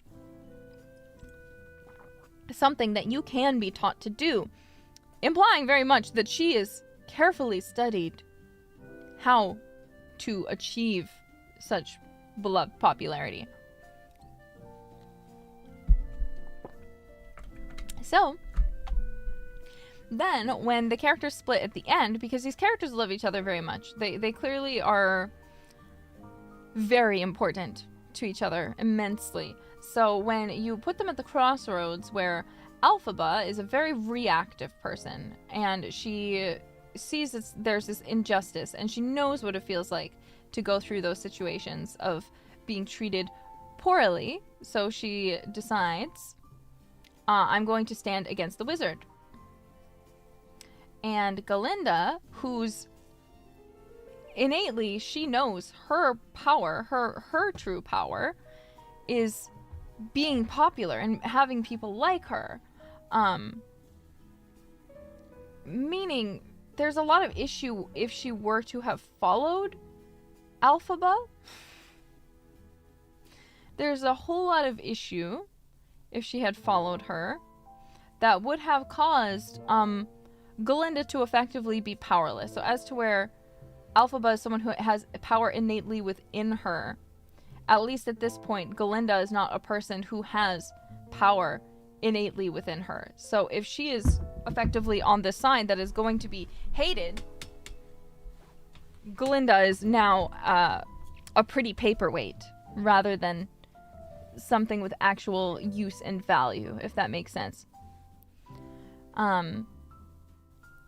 So that's what leads us into Wicked Part 2, is we see these girls who love each other choose completely different paths.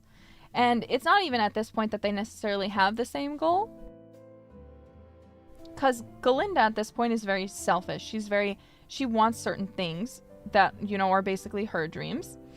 And Elphaba wants certain things that are her desires and wishes for how she wants to see the world. And Galinda is still kind of in this very selfish mindset of she wants things to go a certain way because it feels irresistible to her. As to where, on the flip side, Elphaba wants to do things because they feel right. Not just to her, but because they feel like what is right. So part 2 then focuses on fixing those. However, the biggest issue of all with Wicked is that it takes place during the main story of The Wizard of Oz. Meaning the story is completely predetermined. So we have basically what is a fan AU that is very well built, very well done. And then now suddenly we have to explain a ton of random things and fit them into the story. And they were already kind of planned to be added, obviously. However, now you have to actually kind of fit them in properly. So it ended up being the situation where, had it remained a completely separated AU that just took place in the Oz universe, the story actually would have been fundamentally much, much better than what we actually got. Yeah. Yeah, it's interesting. Because certain things have to happen. There has to be a scarecrow. There has to be a Tin Man. There has to be a cowardly lion. There has to be a tornado. Someone has to die. Specifically the Wicked Witch of the East. So it's like a lot of the plot points are already decided. But not only are they decided, basically they have to go this way. So we also know at the end that effectively Elphaba has to die. no matter what, because she is the Wicked Witch of the West. And it's not just speculation, it's not even a spoiler, because we've all seen The Wizard of Oz, or we've all heard about The Wizard of Oz. We all know what happens. She gets melted with a bucket of water. Her sister gets crushed by a house that carries a little girl who then steals the shoes off of the Wicked Witch of the East. It's very morbid.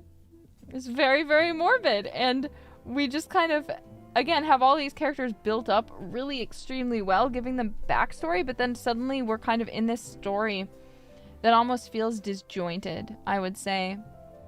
Slightly disjointed of the actual previous, the part one of the story. Like, I'll be honest, when I think about The Wizard of Oz, I can't imagine that there's a college. What do you mean these kids are going to school? Where? There's a school? There's a fucking university? Like, I'm sure there is, but like, there's just nothing about the world that gives me that implication. You know what I'm saying? Does that make sense? If that makes sense. So suddenly there's a lot of things that I'm just like, I feel like Oz is such a weird place that now suddenly the almost mundane parts of part one that make it feel like an actual world kind of have to, in certain ways, kind of disappear in order to keep the story consistent with The Wizard of Oz. Does that make sense? Or do I just sound crazy? I probably just sound crazy. Yeah, the university is like a big part, and it's like the biggest part because pretty much the whole first movie takes place at this university. And then part two, we're never in a consistent location. We go to Munchkinland, we go to Oz, we go back to the fucking, we go everywhere, we go all around, and it's just kind of like suddenly what's happening? Previously, we were just in one place. We're able to build, again, a very consistent story. And now suddenly we're jumping. And I felt like this specific movie was the one that needed more time. Part one was great. I loved all the fluff in part one. I don't care that it's almost 3 hours. I am seated for all of part one of Wicked. But Wicked for Good is shorter. And I'm like, arguably, I feel like this is the movie that needed more stuff between it. And they did add a lot, obviously, in the original musical. What, part one and part two together are 2 hours. So technically speaking, it being, 2 hours, 10, 17 minutes, whatever it was, it's still much longer than the original part two, but I feel like it needed more. It needed a lot more. I think there's also an important thing that's difficult to navigate around. That's with the thing of Nessa Rose. They changed her arc, which I think was a good move, but I don't like how they changed it because it was really unclear. So, sorry, I know some of you probably haven't seen the movie yet and you're waiting to watch it together, but this musical has been out for like 20 years. Effectively, in the original musical, she wishes to walk because she thinks that will make Bach love her. Because I think the important thing to understand about Nessa Rose as a character is she is the daughter of a prominent politician. When she sees herself, she effectively sees herself as someone who is on the same exact level as Galinda. And I think that's constantly missed because Galinda in the musical is such this overarching force of just sheer riz. Okay? But in Nessa Rose's mind, her and Galinda are on the same level. They are the same amount of important. And they're both extremely selfish. I would even say that they are more similar to each other than Alphaba and Galinda are similar, like Nessa Rose and Galinda. They end up obviously deviating in very incredible ways, but they're very, very similar characters. Nessa, they changed it. And again, I think it needed to be changed. It definitely needed to be upgraded, but they made it unclear. So some people are saying now she is able to fly with her enchanted magic shoes. However, she only levitates once and she never does again. So I don't actually think she was able to fly. Also, the spell that the page went on was not the flight spell. I think she temporarily was magicked to feel euphoric, basically. But it was temporary because we never see her fly again. So some people are like, oh, they made it so she can fly. And I'm like, I don't think that's what happened. But then, so this change, though, in itself was fine. However, then they did not change Bach's line at all. So his next line from the musical, when originally in the musical, Nessa is then made to be able to walk. Then, instead of changing Bach's line for whatever reason in the musical, it's portrayed as though Bach thinks that Nessa needs him because she can't walk. So he thinks that that's why she needs all this help from him. And he seems kind of low-key oblivious to the fact that she's, like, unhealthily obsessed with him, even though he definitely knows that she is. I don't know. It doesn't make sense. But so his lyrics are, Nessa, surely now I'll matter less to you. And, in this context now, it doesn't, the line still didn't make it still wasn't a very good line in the original movie, if I'm being, or in the original musical, if I'm completely honest. But why are we not changing that line too?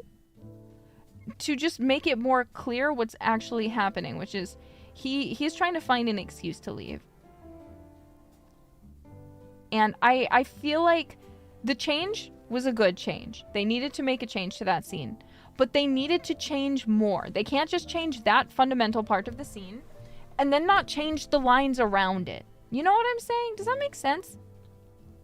And that was one of my biggest complaints, because it is a really important scene. We see the point where Nessa truly becomes kind of fucking evil through her selfishness and through the fact that she is not able to outgrow her selfishness, which again is very similar to Galinda, who starts out feeling very entitled. She feels entitled to Fiyero. She feels like because she is the prettiest girl, because she is the most well-loved girl, that of course the prince should be hers and marry her. And we see then Nessa Rose have the same thought process, which is, well, I'm the governor's daughter now. I'm the governor. I have all this supreme power. Of course Bach should love me. But for some reason, he wants Galinda. Not realizing that he just was never that into her. But she thinks that she should be entitled to it, you know? To him, rather. As if he is not a person, but an object. So, anyway, Wicked Part 2 attempted some improvements and didn't fully commit. I think that whole part... I also don't think... I love Michelle Yeoh, but they cut one of my favorite parts of the opening songs. The opening song, which is where Madame Morrible goes, the day you were first summoned to an audience with Oz, although he would not tell you why specifically. When you bowed before his throne, he decreed you'd hence be known as Galinda the Good officially. But with a jealous squeal, the wicked witch burst from concealment, where she had been hiding surreptitiously. And then they go into the, I hear she has an extra eye who always remains awake. And I know it's because Michelle Yeoh, bless her, does not have the musical capabilities. But I needed that part. And it's not in anything. It's not in the official released soundtrack. It's not in the movie.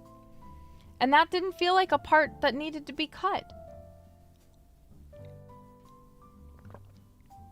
That didn't feel like a part that needed to be cut.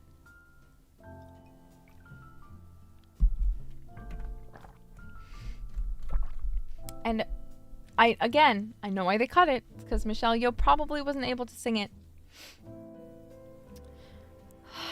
But still.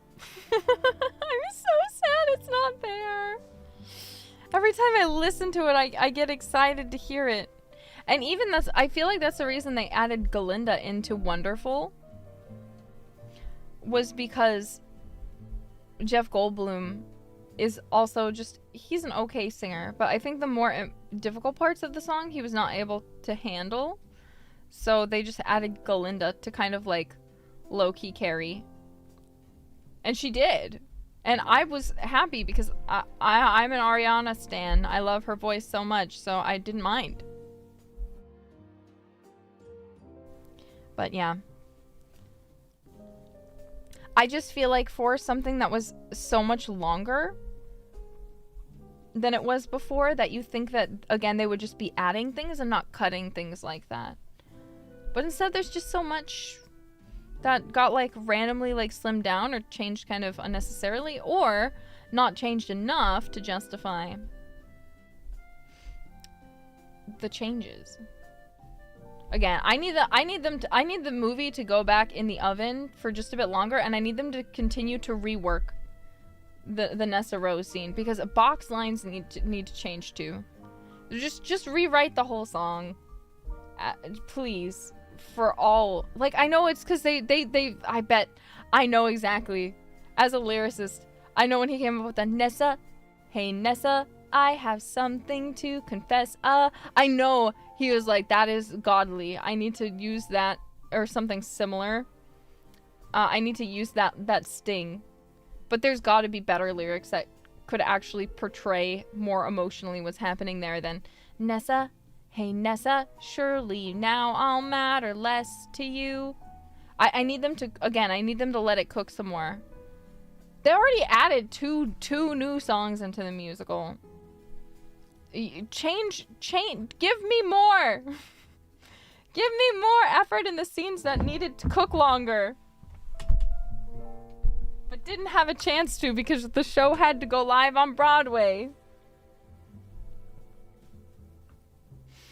But yeah, those are my complaints. Overall, though, very solid movie. But again, I need them to talk about what actually happened to Nessa. Was she granted the ability to fly? Was it temporarily levitation? Because that's what it feels like. It feels like it was only temporary. It was temporary because it ended immediately after, which is fine. But I just need them to actually explain what was happening there. Because she definitely didn't have the ability to fly, and I get really mad. Everyone's like, she can fly now. I'm like, no, she can't. She doesn't fly anywhere else.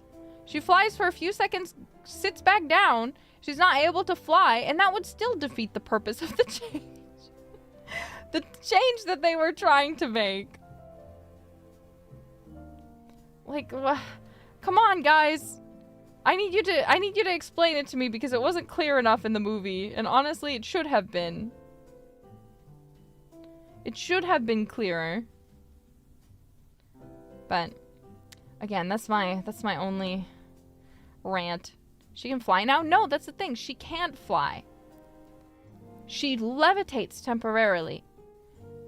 And we do not see her fly at any other point. Meaning, and when Dorothy takes the shoes, we don't see her fly at any point. Meaning, the shoes do not have the ability to fly.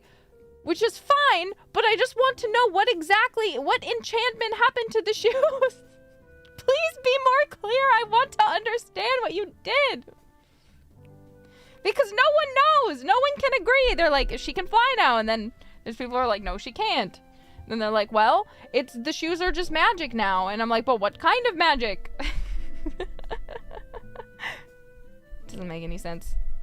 It doesn't matter. It's just a movie. I'm just gonna close my eyes during that part. It's fine. Oh my god. I think they're rage baiting you. I do too. Because I heard they were changing it and I was like, oh my god, yeah, this scene like vastly needs an upgrade. Like from all parts. Oh, I was praying. I was like, they're gonna rewrite the whole scene just for me. Oh, I can feel it in my heart. They're gonna rewrite the whole, they're gonna make a whole different song. And they're gonna, oh my god, it's still gonna be based on it. It's still gonna be similar, but like they're gonna rewrite the whole song. The lyrics are all gonna change except for the Wicked Witch of the East part, but it's all gonna be, oh my god, it's gonna be so cool. And then it's pretty much the same in a way that it takes away. It takes away, in my opinion.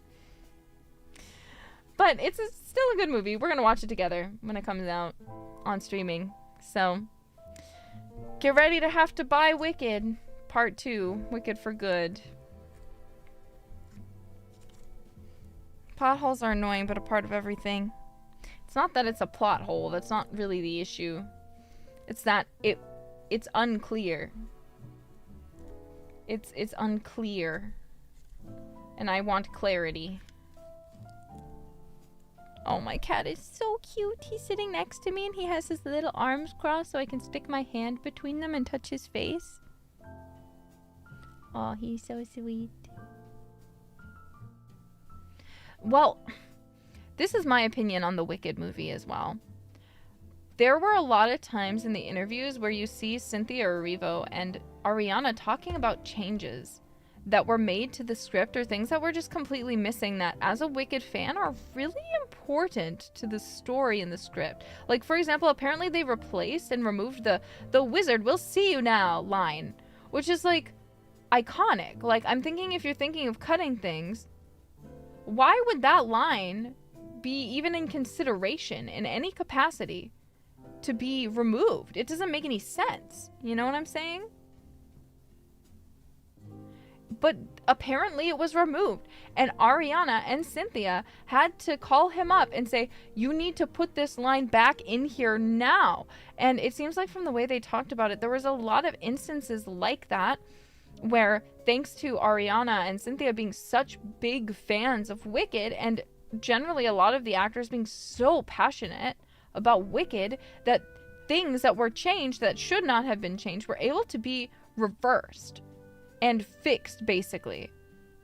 So it's not that I don't think that John M. Chu, or what even is his name? He's John M. Chu, right? I'm not sure. The guy who he directed Crazy Rich Asians too. It's not that I think he was a bad choice, but it kind of makes me wish that they had also picked someone who's a really big musical person as well, like a really, really big musical person, and specifically a fan of Wicked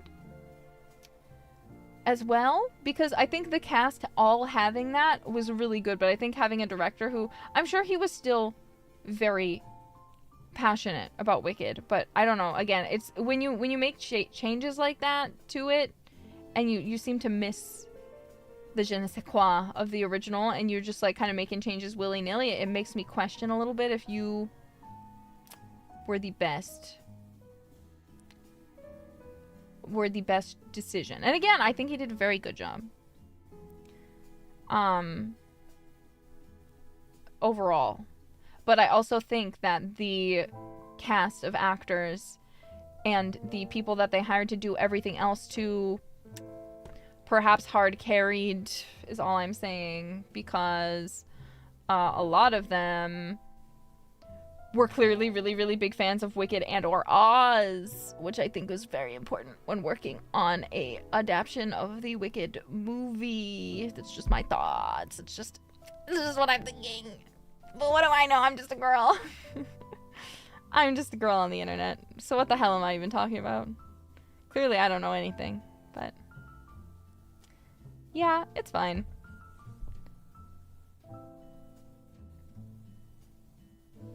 I love my cats. Oh my god. Yeah, I just feel like Hollywood really needs to figure out, because I felt this way with the Mean Girls musical too. I don't know what the hell they were doing with it. First off, I actually don't think that it should have gotten a movie adaptation in the first place. And the person who was playing Caddy, no offense to her, could not sing. And every time when I listen to these very vocally intensive songs that I struggle to sing, I wonder why they cast someone who clearly does not have a lot of experience as a singer to be the lead role in a musical adaptation of Mean Girls. Does that make sense?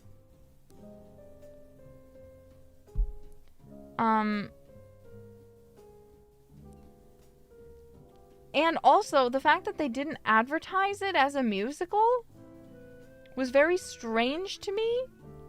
Because what do you mean you're making a movie of the Mean Girls musical and you're just trying to act like it's a remake of Mean Girls? Like, is this like rage bait branding to make people be like, oh my god, I'm so angry, why are they remaking this movie? I have to go see it so I can shit on it. First off, that's not a good that's not a good reason to make people go see your movie. That doesn't make them come in with a positive outlook, that when they see it, they aren't gonna be like, oh, it's a musical, I get it now. They say, ew, it's a musical. I wanted to shit on a movie, and now instead I have this musical that I wasn't expecting, and maybe I don't like musicals, so now I'm gonna shit on it even more. But yeah, I wasn't impressed with it. But I wasn't impressed with even the actual musical of Mean Girls in the first place. I didn't think that it was very good. Spoiler alert, I thought that it needed to cook longer, because I think one of the issues is when you are adapting a musical or like a movie into a musical, your best reference is Legally Blonde and Heathers the Musical, which are just fantastic adaptations of their movies. They're just so good. They're literally fantastic because they change enough to make it really, really enticing to watch. That it's different enough that you don't feel like, oh, I could just watch the movie though. Because that's how I feel about the Mean Girls musical. I like some of the songs. I like some of the songs a lot. But everything is too beat for beat the same, as to where Heathers, if you watch Heathers, the actual movie, JD is clearly just fucking pure evil. He's not even like, it doesn't even seem like he actually cares about Veronica at any point, right? The story still follows the same beats, but in the musical, there's something more to him. There's something that gives him more of this depth that makes you feel like he does actually love Veronica. He is really stuck between his innate urges of the way that he's kind of been forced to live his life due to familial neglect, his dad's abuse, his mom's death, his just basically otherness everywhere he goes, becomes a very core part of his character, that you really feel like you're watching a very tragic love story, as to where in the movie, you don't really feel like that. You feel like, oh my god, she really got caught up with a psychopath, huh? And same with Legally Blonde, the musical. And if you watch the movie, Legally Blonde is so good. Elle Woods doesn't need anyone to help her. But they end up, the one thing that makes it less strong is her Emmett's relationship at the end. They don't really have that big of a basis to have a relationship. They just seem like casual friends, but then they kind of get together at the end of the movie, and you're just kind of like, oh, okay. So in the musical, they actually elevate it to give them more of a close relationship and to make them even more like, you kind of get to watch them fall in love and rely on each other. So they take away a little bit of Elle's agency, because he kind of is basically like, hey, you need to get a chip on your shoulder, man, because you cannot be doing all this. You cannot be doing all this. And she ends up taking him very seriously, and she's able to use that advice and his help to basically get to that point. And even though I do dislike that they took away some of Elle's agency, I think it's a great change, because if I want Elle to have all of her agency too, the movie is still there. I can still watch it.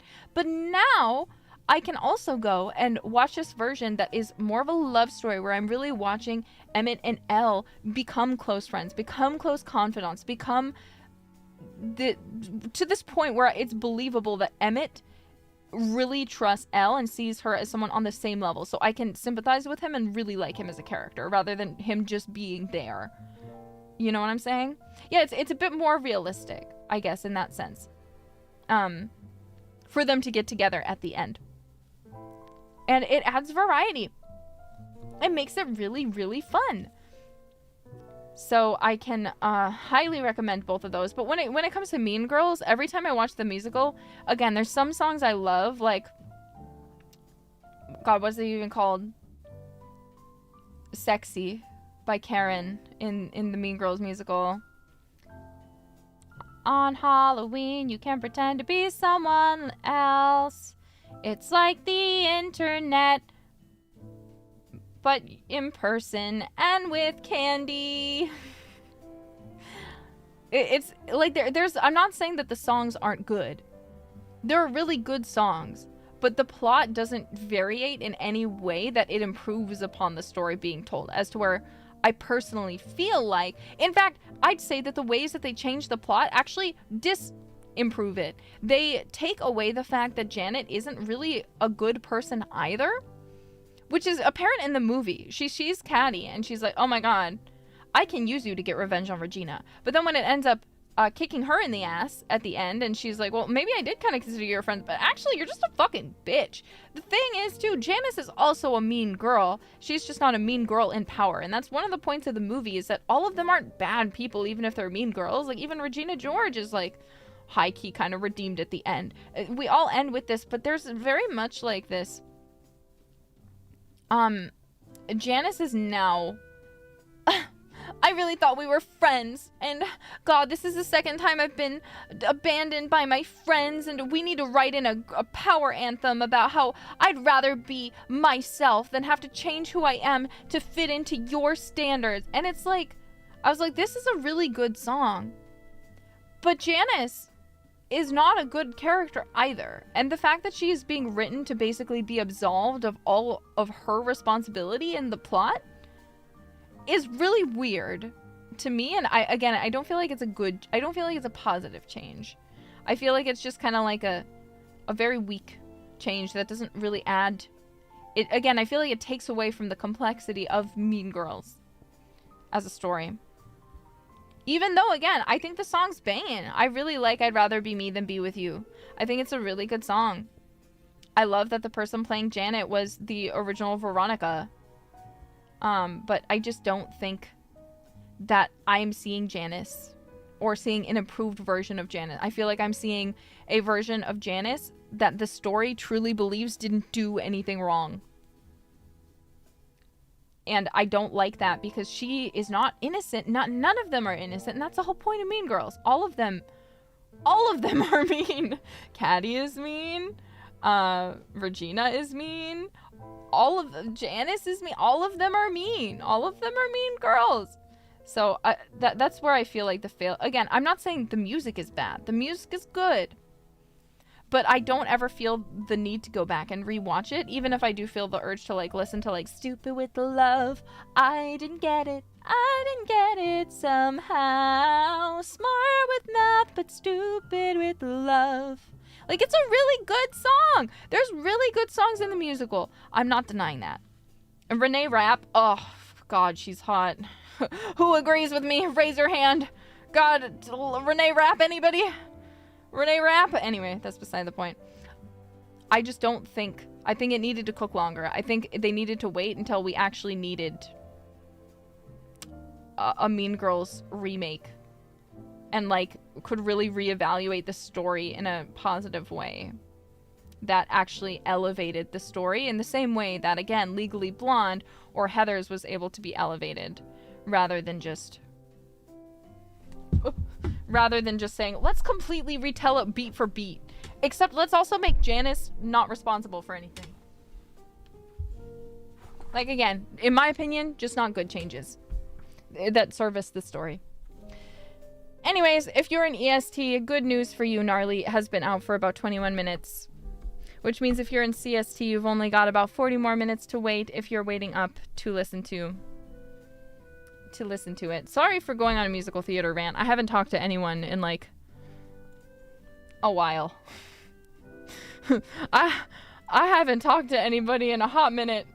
So I guess I needed to have that conversation about musicals with somebody, so...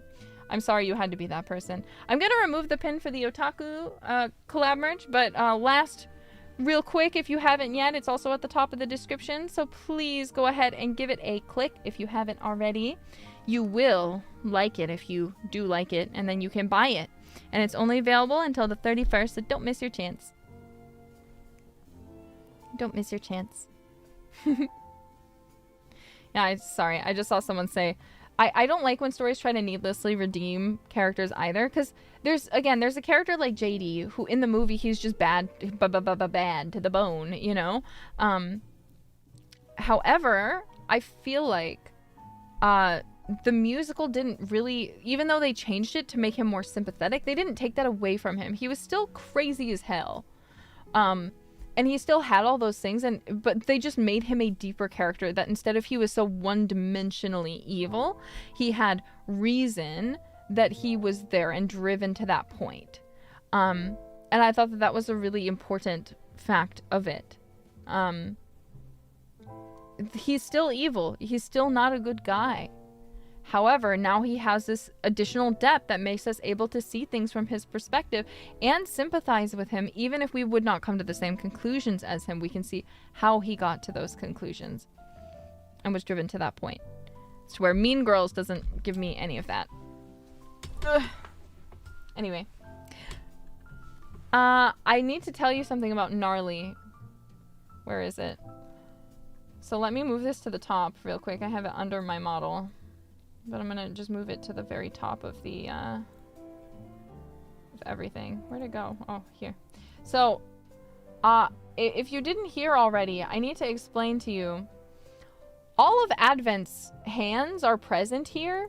So if you look, you might realize that I'm wearing gloves. And you might see that hand on the far left wearing a glove and assume incorrectly that it is my hand.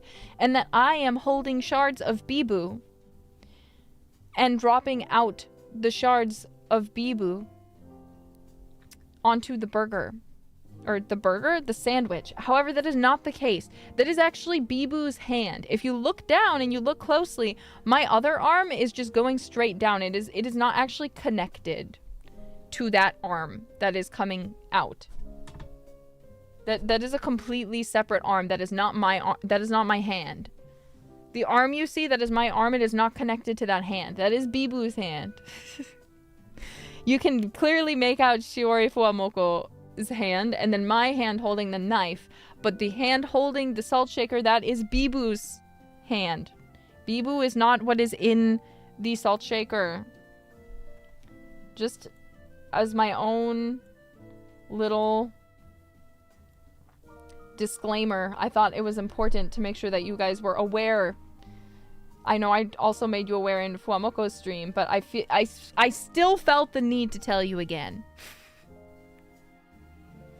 Yeah, the hand does look exactly. That's a tiny little baby hand. I mean, I do have tiny little baby hands, but that's Biju's tiny little baby hand. I'm positive. You can ask the artist, you can ask me, you can ask Bibu, that is Bibu. But yeah. And for those of you who missed it as well, all of these ingredients, if you remember, were actually from my 3D debut. So we have the Yorick eggplant, we have the Bibu rock salt, and then we have the Fuwamoko donuts. So they were ingredients that they had given me to make soup when I asked them. And yeah, so there you go. There's all your little things about Gnarly. Some people are saying it's out in PST. I assume you mean on Spotify? Maybe? Making beats for a boring dumb bitch. Fucking Gnarly. Gnarly. I see it on Spotify, so there's a chance. Here. I'm gonna send you this link, and I want you to click it if you're not EST. If you're CST or PST. No, on YouTube. On YouTube, it's available for you guys. It's on YouTube Music. I need you guys to get in there. I'm hitting you on the back. Get in there and start streaming. Now's the time. Also, if you have... Oh, whoa, my screen went off for some reason. If you haven't already, please also go and leave a comment, pretty please, on the Gnarly video. I know it's not technically the usual upload style. It's like the releases. But if you'd leave a comment, I'd still be really happy. Just let me know how you felt about the cover, what you thought about it. Compliment everyone. And yeah. For me, it's available on YouTube. Hell yeah. Well, start streaming it. If it's not already, it'll be on Spotify soon-ish. And by soonish, I mean midnight or time zone. So go enjoy the Gnarly. Gnarly. Everything's gnarly. Not. Anyway, I don't have anything else interesting to say. Thank you guys so much. This was a good time. I hope you had a good time too. And I will leave you all be to live your lives and get away from me and go to sleep, because I know this was quite later than when I usually start my streams, by about 2 hours. So thank you all for coming and for spending some time with me today. It made me happy to be able to talk to you after what feels like a long time. But yeah, thank you guys so much, and I hope you have a wonderful rest of your day and night, and Merry Christmas, Happy Holidays, and let's look forward to celebrating the New Year. So anyway, bye for now. Bye, darlings.